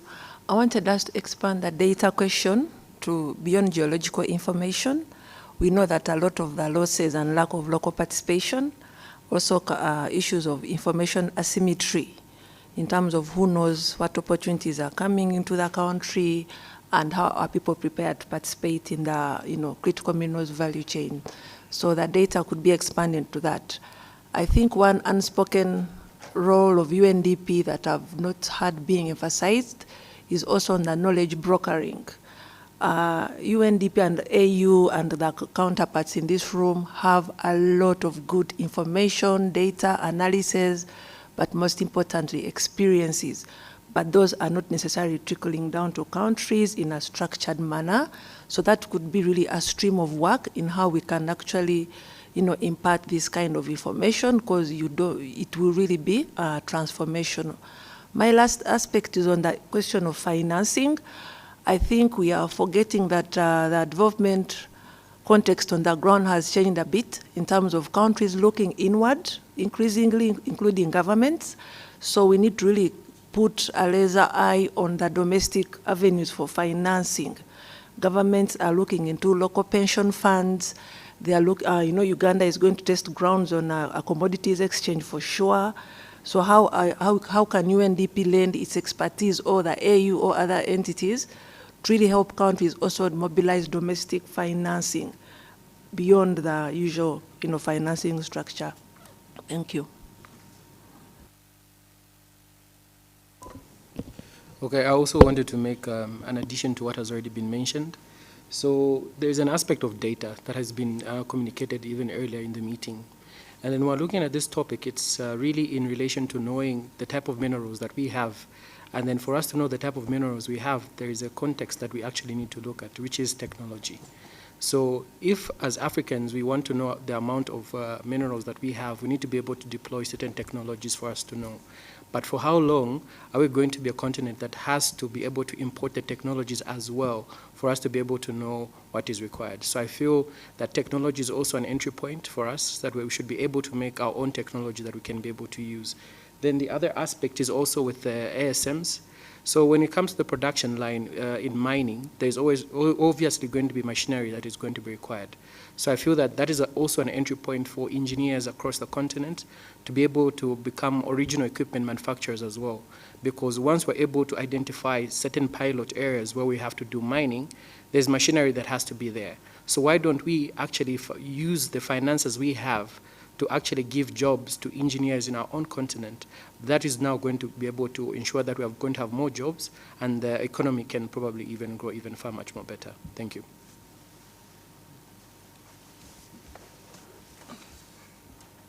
Okay, no, thank you. I have one more probing question, and I'd like to perhaps put Marit and Mukululi on the spot here. With regards to coordination, we've heard a lot about who runs the orchestra. Is the orchestra going in its own direction?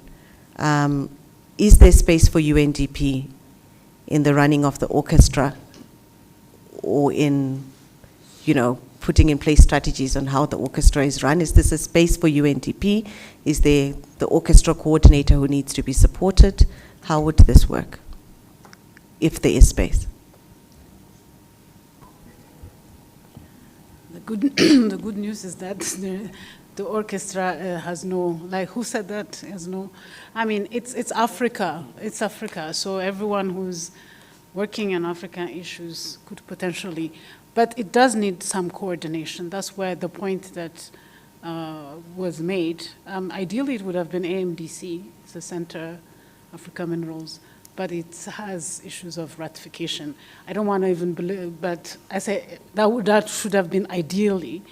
But in the absence of that, anyone, that's what we were saying. I mean, there's so much to do. Of course, there's possibility of duplication, which is what we were trying to avoid, but there's so much to do in this space. And so that's why coordination matters and coherence. So there is absolutely space for UNDP but that's where we were trying to find, I'm sure all of us trying to find where is your, I don't like the word comparative advantage, but at least where would you add more value to the conversation where it's not done before. The forte of UNDP has always been, it has a country focus. You have country offices. I remember even as UNECA, we always go to you even for some country support, etc. So that's a big, one of the big. But then, Komi mentioned the regional strategies. So if you have coherence, if you have some impact on the countryside, at the country level, but then coordinate at the regional, and then that's when you need that kind of coordination with others at that level, and then trickle it down to the country level. I know it's not easy. I've worked in UNDP country office in Mozambique, and I know our conversations were never coherent with we tried, but I know the point I'm trying to make is that I know it's not easy. It's easier said than done. I think we are all done with we're finding the right entry point. So this is good. So at least it's how do we get from minerals to development, right? That's our end goal. And that's the avenue. And I think what all these strategies and AMV have shown us, yes, revenue, yes, but mostly it's the value is captured into the linkages and the value addition. That's where you get jobs created, all of even ASM enterprises. It's not just getting revenue out of it. I think if we agree on that, then how the value addition entry points, with it capacity building to who? Maybe it could be to governments, it could be to financing is also one, skills, etc. So I think that's the framing is there. It's just that to capture and how the role of each one would make the most, will make the most out of it. I mean, there's so many. AFCFTA is one secretariat. I mentioned that they also have an industrial policy going on. It's just coherence that needs to be, I mean, they could be the conductor, but I mean, not everyone will agree. But it's just that at some point there has to be some kind of, something that puts everything together. It doesn't really exist right now, unfortunately, but it's not doomed.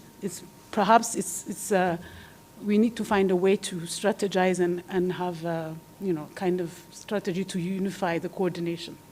Yeah.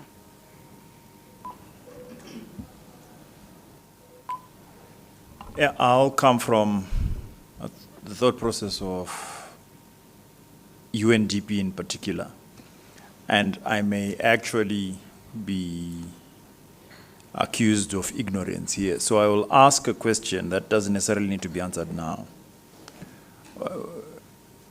When I was growing up, I remember I was staying in, or rather I used to visit my rural village, and I remember there were boreholes that were dug and branded as supported by UNDP. Boreholes for water. And the last time I saw that happen was when I was a child.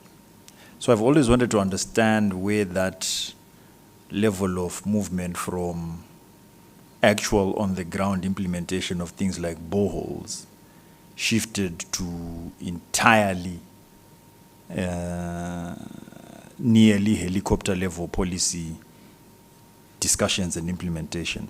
The reason I'm asking is the way UNDP can operate from the little that I remember as a child is it can literally pull off catalytic activities that not many people will be able to see where it is going, but 5 years down the line, it will have done a lot. This issue of exploration. The equipment that you use for exploration is the same equipment you use to dig boreholes. Huh? That's where I'm coming from with this. Literally, the same core drilling rig for exploration is the same one you use for borehole drilling. if you're going to look for core drilling exploration data, and as UNDP it is difficult to say that you're doing it for mining, can you not say you're doing it for water? Because eventually within the same space, you actually can find water. Some boreholes are actually found by mistake. Some underground aquifers are found by mistake because of mineral exploration.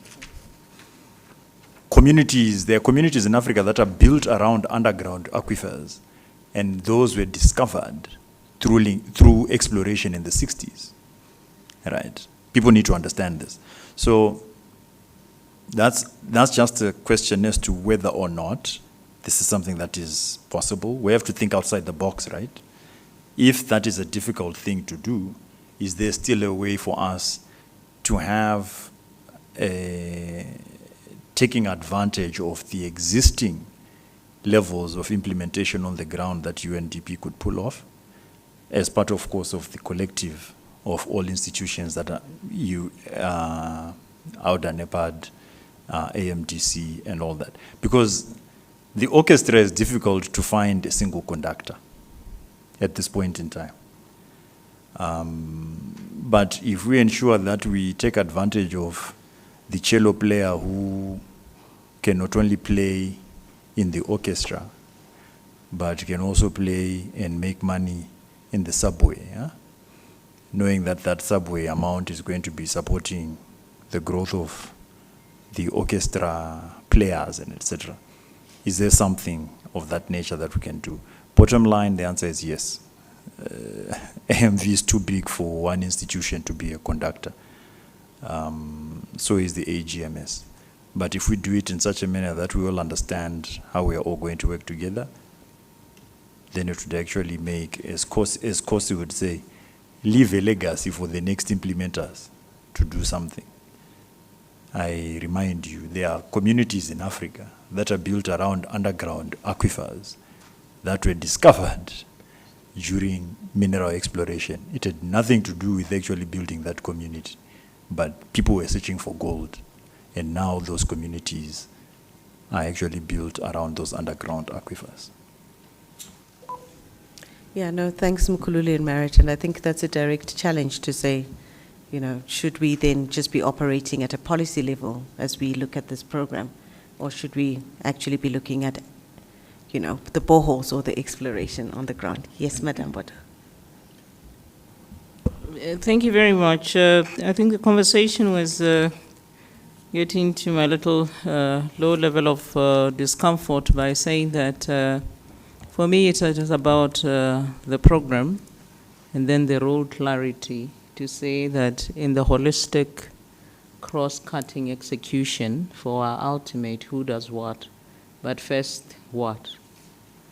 I'm saying this reflecting back on my raw thought towards this conversation, piggybacking on the fact that we are where we are in the AFCFTA, because first AFCFTA was identified as one of the 15 flagship projects for the first 10-year implementation plan of Agenda 2063. And then in its taking shape as a flagship project being implemented, it got a secretariat and it keeps maturing to what it is. My raw thought was that earlier when somebody was talking about peer learning group, this, that, there's that, that is exactly where I was taking it to, as we are about to finalize the list of flagship projects for the implementation of the second 10-year implementation. That would go to, I think, next year's assembly to log them into this. Shouldn't the conversation result in the ultimate of what would be the flagship project around minerals, and then it will keep refining. I'm guarded as I say that because not all flagship projects are performing, but one that did very well is the AFCFTA. And we are going back to the conversations that learning from the AFCFTA, flagship project must be accelerators of the 10-year plan. And like I had said, one of the accelerators, we had identified that optimizing all African resources that are under optimized must be optimized. Therefore, minerals are one of them, and it would be very easy to align it as a flagship project, and then for everybody to see where your hands are in the deck as we implement. Thank you. No, thank you, Madam. And I would just like to challenge perhaps Max, Jide, Lovita, and Gloria just to reflect on that, especially bearing in mind that our new strategies, UNDP, does speak to issues of acceleration. And so maybe as we close this session, you can come in. I have Veronica online, then I will take Kosi last, and then we have to close. Oh, okay. Okay, Veronica, Kosi, Chris, and Futi. Then we have to close, colleagues. I have to close the session. Thank you. Thanks. So thanks for the contributions. I've been listening intently, and I think this has come up again and again. What role does UNDP play? From where I'm sitting, there are some clear areas that I think you guys can really be involved in. One is around policy. So to share a story, I was involved for the last 4 years, embedded in the Ministry of Trade and Industry in Ghana, and I supported them with industrialization strategy for the automotive sector. I also looked at other sectors, but the automotive did the best. We moved Ghana from 0 car manufacturers 4 years ago to today 17 now stand assembling and are manufacturing in country. They include Volkswagen, Kia, Nissan, Peugeot and the like. That led me to then look at other things like EV strategy and critical mineral strategy. I share this because I had to survey almost 400 investors to understand what their pain points were, the challenges were, and also why they were going to other markets instead of potentially moving to Ghana. Now, bearing in mind the big automotive hubs in Africa are South Africa and Morocco. And so we had to understand why they were going to those markets and perhaps not with Ghana. Anyway, to cut the story short, a lot of what I found was what that was then implemented into the policy. And guess what? After we wrote that in the policy, we were able to then bring some big ticket anchor investors in. Now, this is, you can also look at this in the same way for how we develop these minerals. The policy that I drafted for Ghana, I then knocked on the door at AFCFTA, who are also located in Accra, and I said to them, look, I don't want to cannibalize what you might be doing for growing the automotive sector in Ghana. Can we look at a way to ensure that some of this policy is actually utilized in making sure that other markets in West Africa can benefit from what Ghana is growing? And that's when they created the task force that looks at automotive, and then that moved on to looking at trucks and buses being made in Senegal, 2 and 3 wheelers in other markets. And that created intra-Africa trade, or it will create intra-Africa trade. And I think that's the core of what I'm talking about. When you're talking about policy, it has to land when we're talking about also how we're going to attract the intra-Africa trade. And I would like to see more from AFCFTA. I have been bitterly disappointed. I think they need strengthening, and I think that's a role that UNDP can play. The second point is I definitely see a gap with the contracts that are being signed between governments to governments and governments to mining entities. Now, I know we have the ALSF. They're a great group within the AFDB, but they are resource, they're not as, the team is not so big. I think strengthening that team and bringing some of your expertise from UNDP within what ALSF is already trying to do would be very beneficial. I say this because I have been aware of contracts that have been signed in specific countries where certain contracts are put in front of them. There are photographers and journalists, and the contract that is in front of them to sign is not the same contract that they've been reviewing for the last few weeks. Now, this is a real problem. And as much as someone has a keen eye, I think we need many eyes on this, and I think it has to be African-led specifically. That's a very sensitive topic. The third area, you've talked about finance. I personally think that potentially should sit in a different orchestra, to use my analogy from before. But I definitely think that a role that you guys can play is around the tax collection. That is another real big issue where, 10 bags of gold are leaving one country, and then you find from the manifest where they're arriving, there's 25 bags of gold. Now, we need digitization here. We need real robust tax digitization, essentially. And I think that's another role that UNDP can play. I could go on. Capacity building and skills. I think that phrase of build the plane as it flies, you have to look at how you're going to create the engineering mining schools in Africa to make sure that we've got enough mining engineers for this growing space. China churns out 100,000 mining engineers a year. Africa is nowhere near that. We don't even have the mining schools across the continent, and to me that's a gaping hole that needs to be fixed. So those are 4 areas I definitely see UNDP playing a role. Please ask for more details if you want me to go into detail, but I've gone on enough. Thank you. Thanks, Veronica. Definitely, I think we'll need to go into those details, but tomorrow's session will lay the groundwork for that. Kosi? Mine is a quick one. Coming back to the analogy of your music. Unfortunately, I cannot sing, I cannot dance, I cannot play any music instrument. So it's a bit difficult for me to. I can hear, and I love music, by the way. So I think it will be good to. My question is, it will be good to know if UNDP have done a bit of intelligence to see what AMDC is doing, APIM is doing, African Union Commission is doing, other institutions are doing within the mining sector. Maybe that will guide us in terms of seeing how best we can bring the maestro to be able to organize the entire system so that we can have a good music. Maybe I would like to play some of the cello or guitar. No, thank you for that. And I think it's good that we do have the colleagues in the room. Chris? Thank you. Not so much answers as I think some questions for to consider for tomorrow. One is, the question of where does UNDP play in this space? I think one of those questions is, you have to look at the bigger picture, have to see what's driving this, particularly from the sort of global demand side. Essentially what the world is trying to do is to replicate via autonomous capital and autonomous agencies the recreation of a separate supply chain of minerals to compete with a supply chain of minerals that was established by China through vertical integration, at which Africa fed into the bottom of that. And if we look at then where does Africa fit into this whole question of the processing part, there's a big question of you add value to minerals up to a certain point, and then there's a sort of a gap where the costs of energy and all of the other inputs make that bit unprofitable before you then get to the next level. And what China did was use the demand for the final products and their manufacturing base to cross-subsidize the supply chain. And I think that this is where the UNDP, in various ways of cross-subsidization, can perhaps think through how to do this.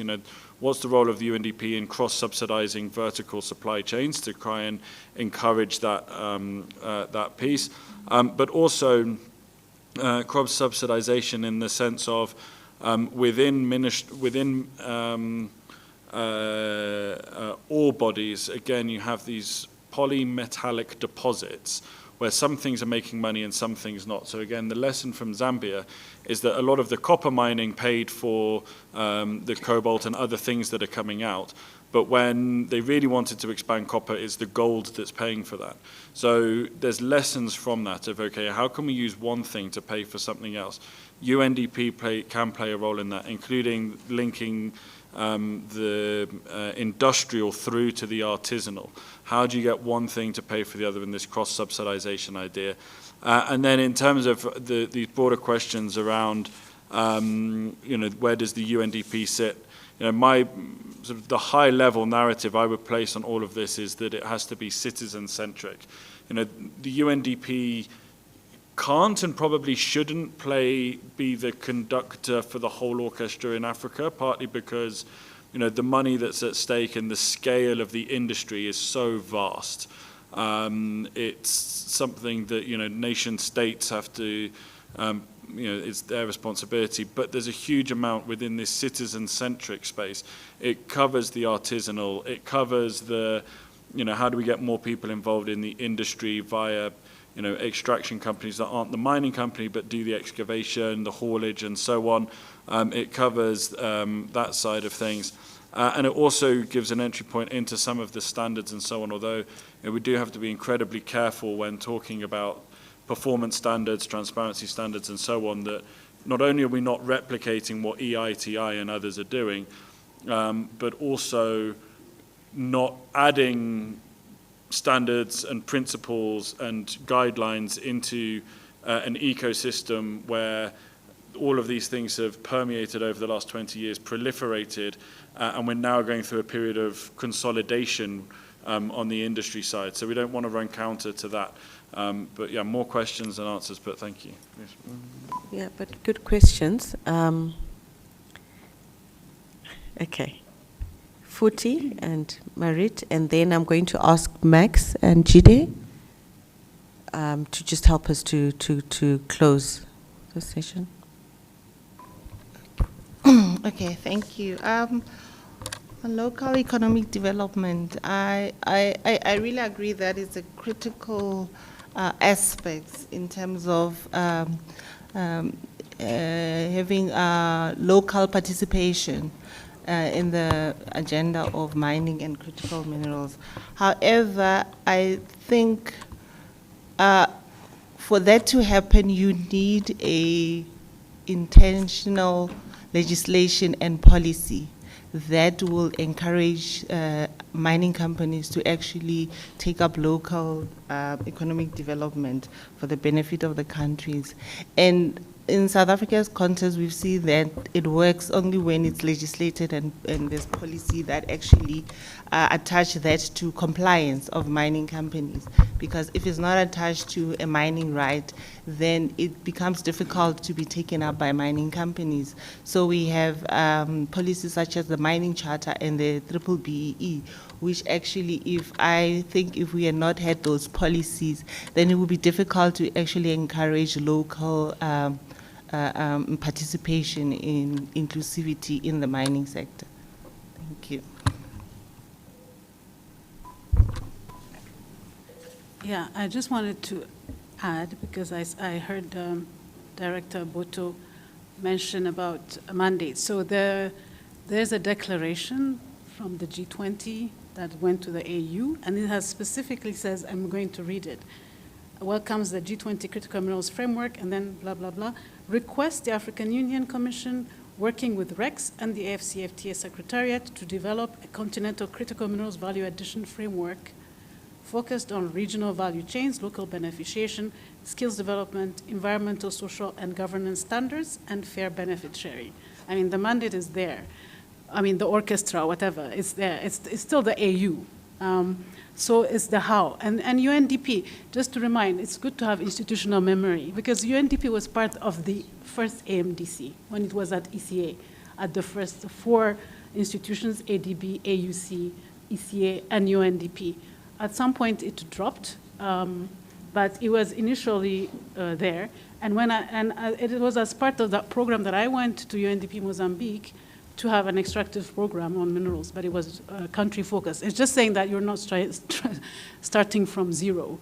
UNDP has, like I said, it has a very big country presence, which is very good, and embedded. I remember when I was working at UNDP, I was embedded with the Ministry of Mines. It's like we were with the government. So you have that stronghold, but then now it has to be in the middle somewhere, because it can't be just country. It can't be continental because you have the AU and others, but it can be regional because you have the regional service center and you have that kind of.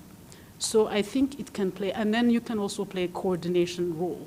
Like all of us, like UNECA, we also have that. We just have to work together and have that kind of pool. Thank you. Yeah, no, thank you. And I think there's a lot of valuable points. I think we're at 6 pages now. But basically, issues of coordination have come up. Issues of finance have come up. Issues of where UNDP operates, where that entry point is. Yes, we are talking finance, but where? Issues of industrialization, issues of governance, issues of local supply development, issues of data. So I would just like to just ask Jide and Max just for a quick reflection. I know we are running over time, significantly over time, but just for a quick reflection around the strategic areas that have been mentioned, and a quick reflection around especially at which point does UNDP come in, and as Director Boto has also mentioned, around the flagship and acceleration nature of the program, or possible. No, I think this is a listening session for us. That's number one. We can't do everything at the beginning, number two.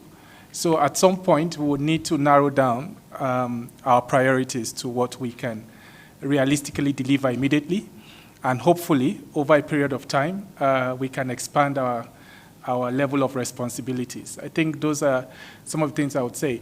But just to mention that as we sit in Addis or in Pretoria, we do have the comparative advantage around a few core areas, right? How we engage the African Union is incredibly important. How we engage the REX is also very important, right? And so this idea of regional coordination is one that is of importance as we go forward. The second point is, how do we work with national institutions and learn lessons across board? We were in a meeting with the president of Zambia in February together with Ahuna, and he said something that was incredibly important that I would want to mention.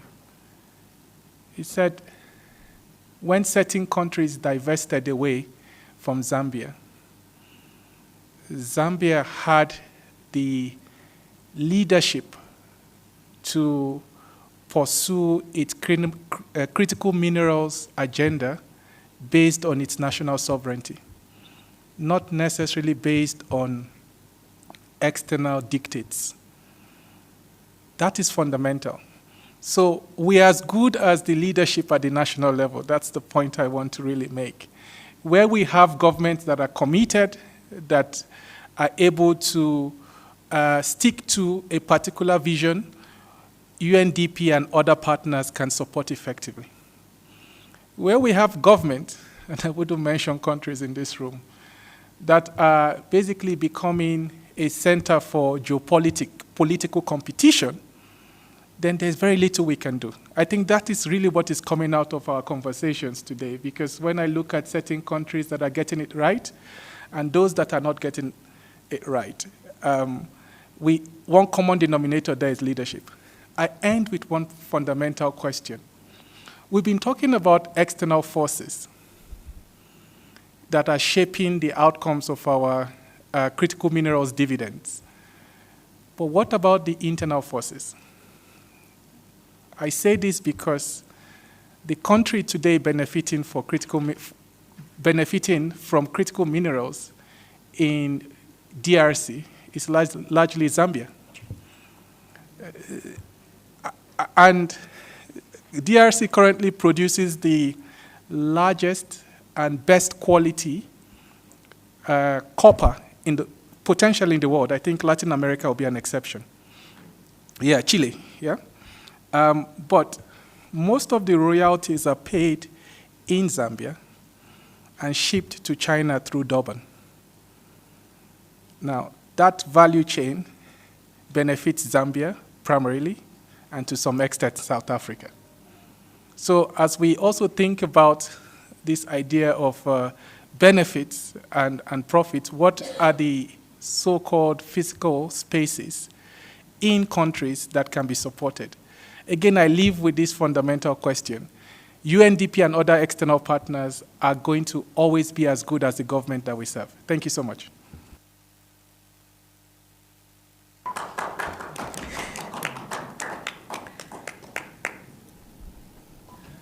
Not much I can add. I think you got it right there, Jide. And you're also absolutely right that we wanted to invite views from all of you about what you are seeing out there and what UNDP can do.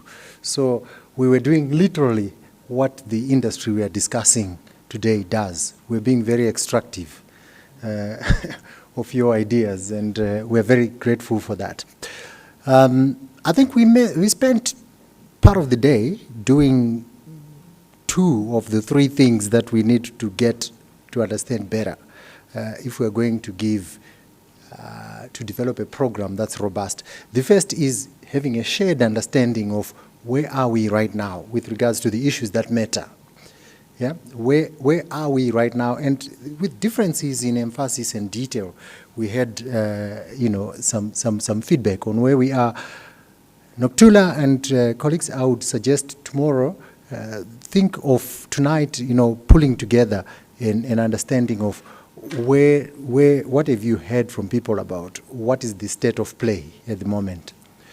And the state of play includes what are some of the pain points that we need to be responding to. Because for us to be able to articulate this is what UNDP will do, it needs to be anchored into some pain point that we are seeing that governments would like. We also had some good discussions with differences in detail again and emphasis on where do we want to be, where do we see, where can this continent be? What is the potential? Again, Noktula and colleagues there spent some time framing that. Once you do that, tomorrow will be much easier because tomorrow will be about how do we get there? We understand where we are right now. We understand where we want to be or can be, but how do we get there? That becomes part of our programming. And how do we get there includes answering questions that I heard from private discussions. A lot of the benefits in such meetings is what you get in the corridors when you're talking to people and understanding where they are coming from. And it's very, very interesting. Part of it is, I also see that as Africans, we don't have enough confidence in ourselves, actually, to do some of these things. And how can institutions like UNDP, like Chatham House or AU, help to build what I call the confidence infrastructure, the confidence architecture that can help governments? And such confidence architecture includes the governance issues that you're talking about. How do we build confidence in others to invest in us? And that includes being more predictable about the rules, having an understanding of how much reserves we have, as you said, and being credible about it. And many other things that we can build into our confidence infrastructure. That is important because that builds trust. Everyone here can print and sell you a ticket to watch an Arsenal match. The real test is whether you will have the confidence that the ticket you buy from me or from her is the one that will get you through the gate.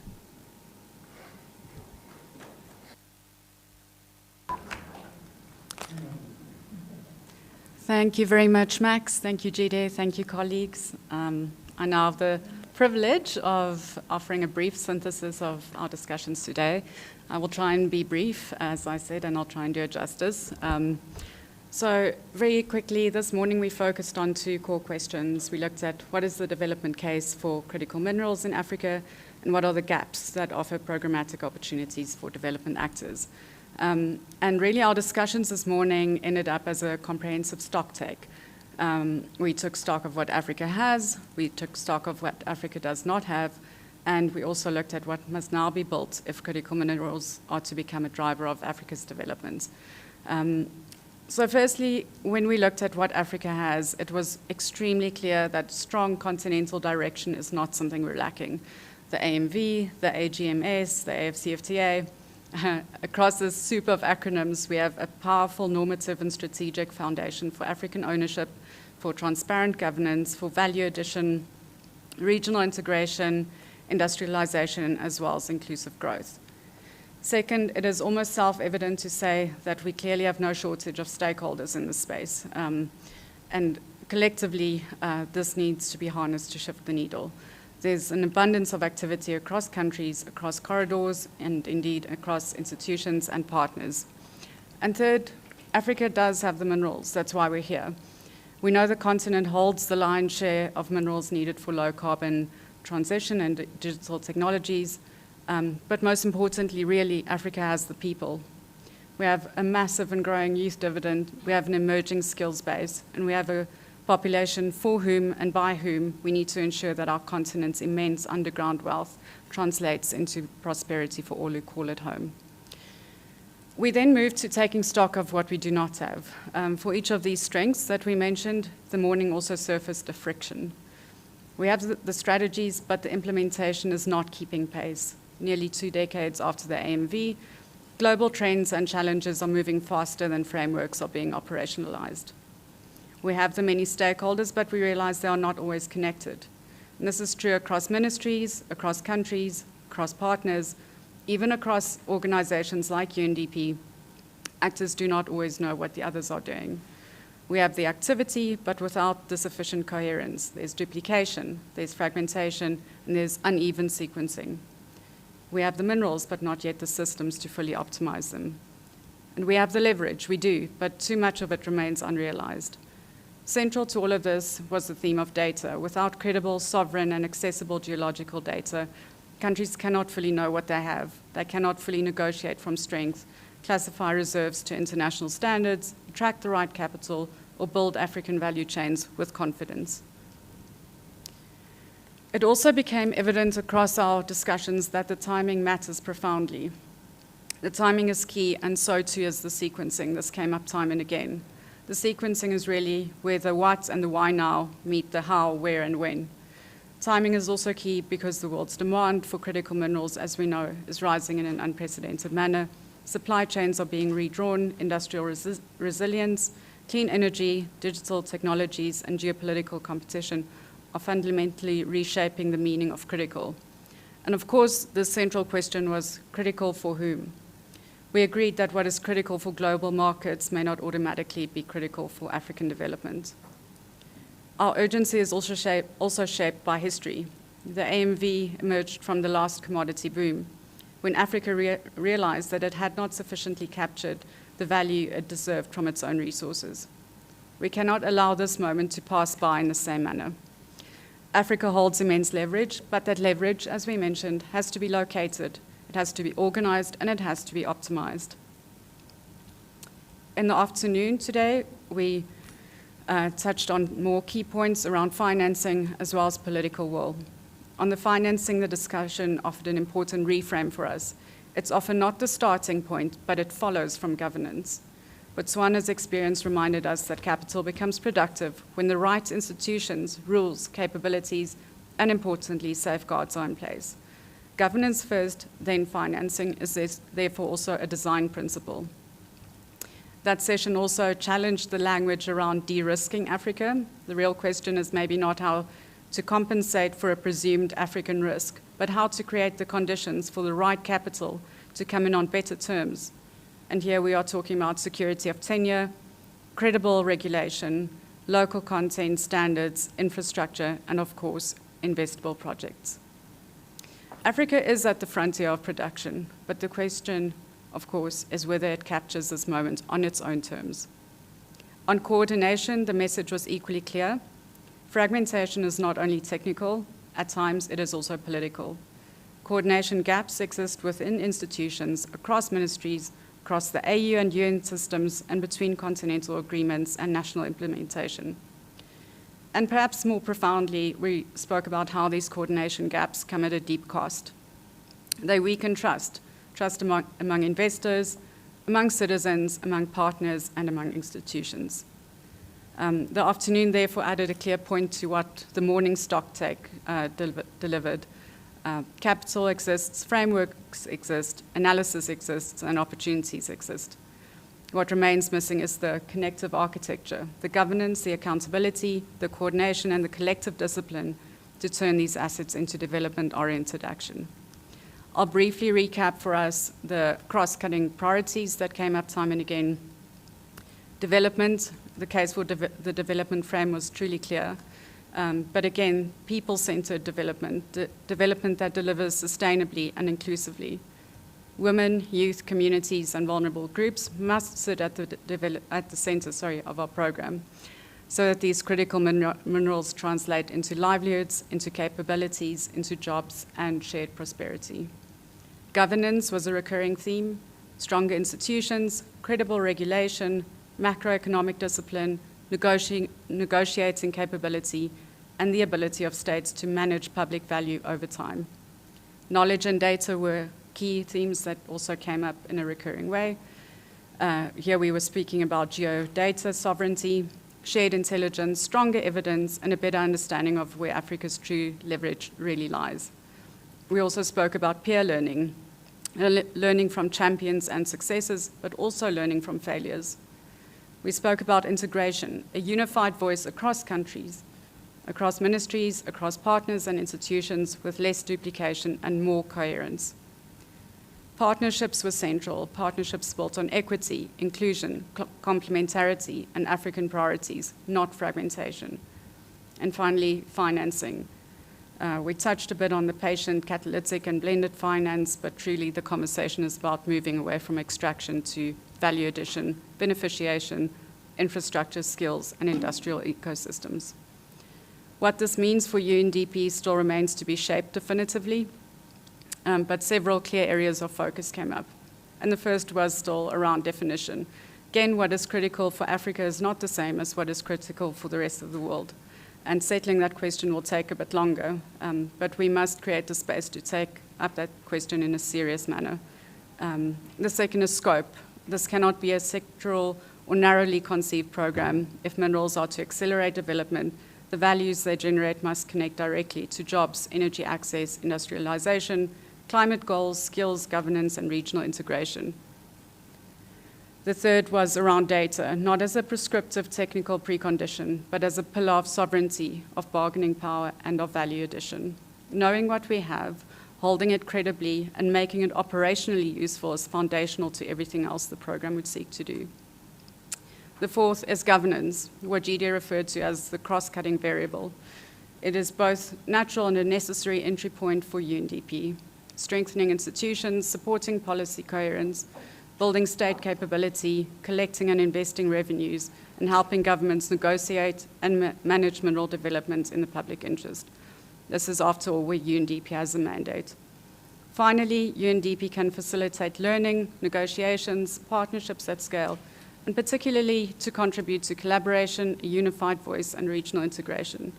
This means complementing existing facilities, not reinventing the wheel where compelling lessons already exist, leveraging our country office presence, and ensuring that equity and inclusion are not added as an afterthought, but built into the architecture from the very beginning. Taken together, these areas reflect what Maxwell said this morning about the gap being in the connective tissue. Whatever this program becomes, it must be connected by construction, not by accident. And its measure of success will not be the documents it produces or the documents. I think everyone there has expressed some sense of document or strategy fatigue. It will be in the investable, sequenced, and nationally owned projects it helps to move. The quality of thinking and reflection in this room today has been exceptional and, just as importantly, candid. Tomorrow we'll move from diagnosis to design. We'll look at the regional architecture, the program offer, the roadmap, and the practical pathways to move this agenda from ambition to action. I thank you for the depth and candor of your discussion today, and I wish you all a restful evening. Thank you.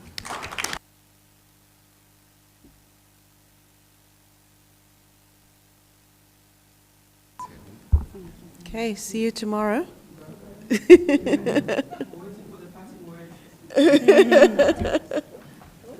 a technical design.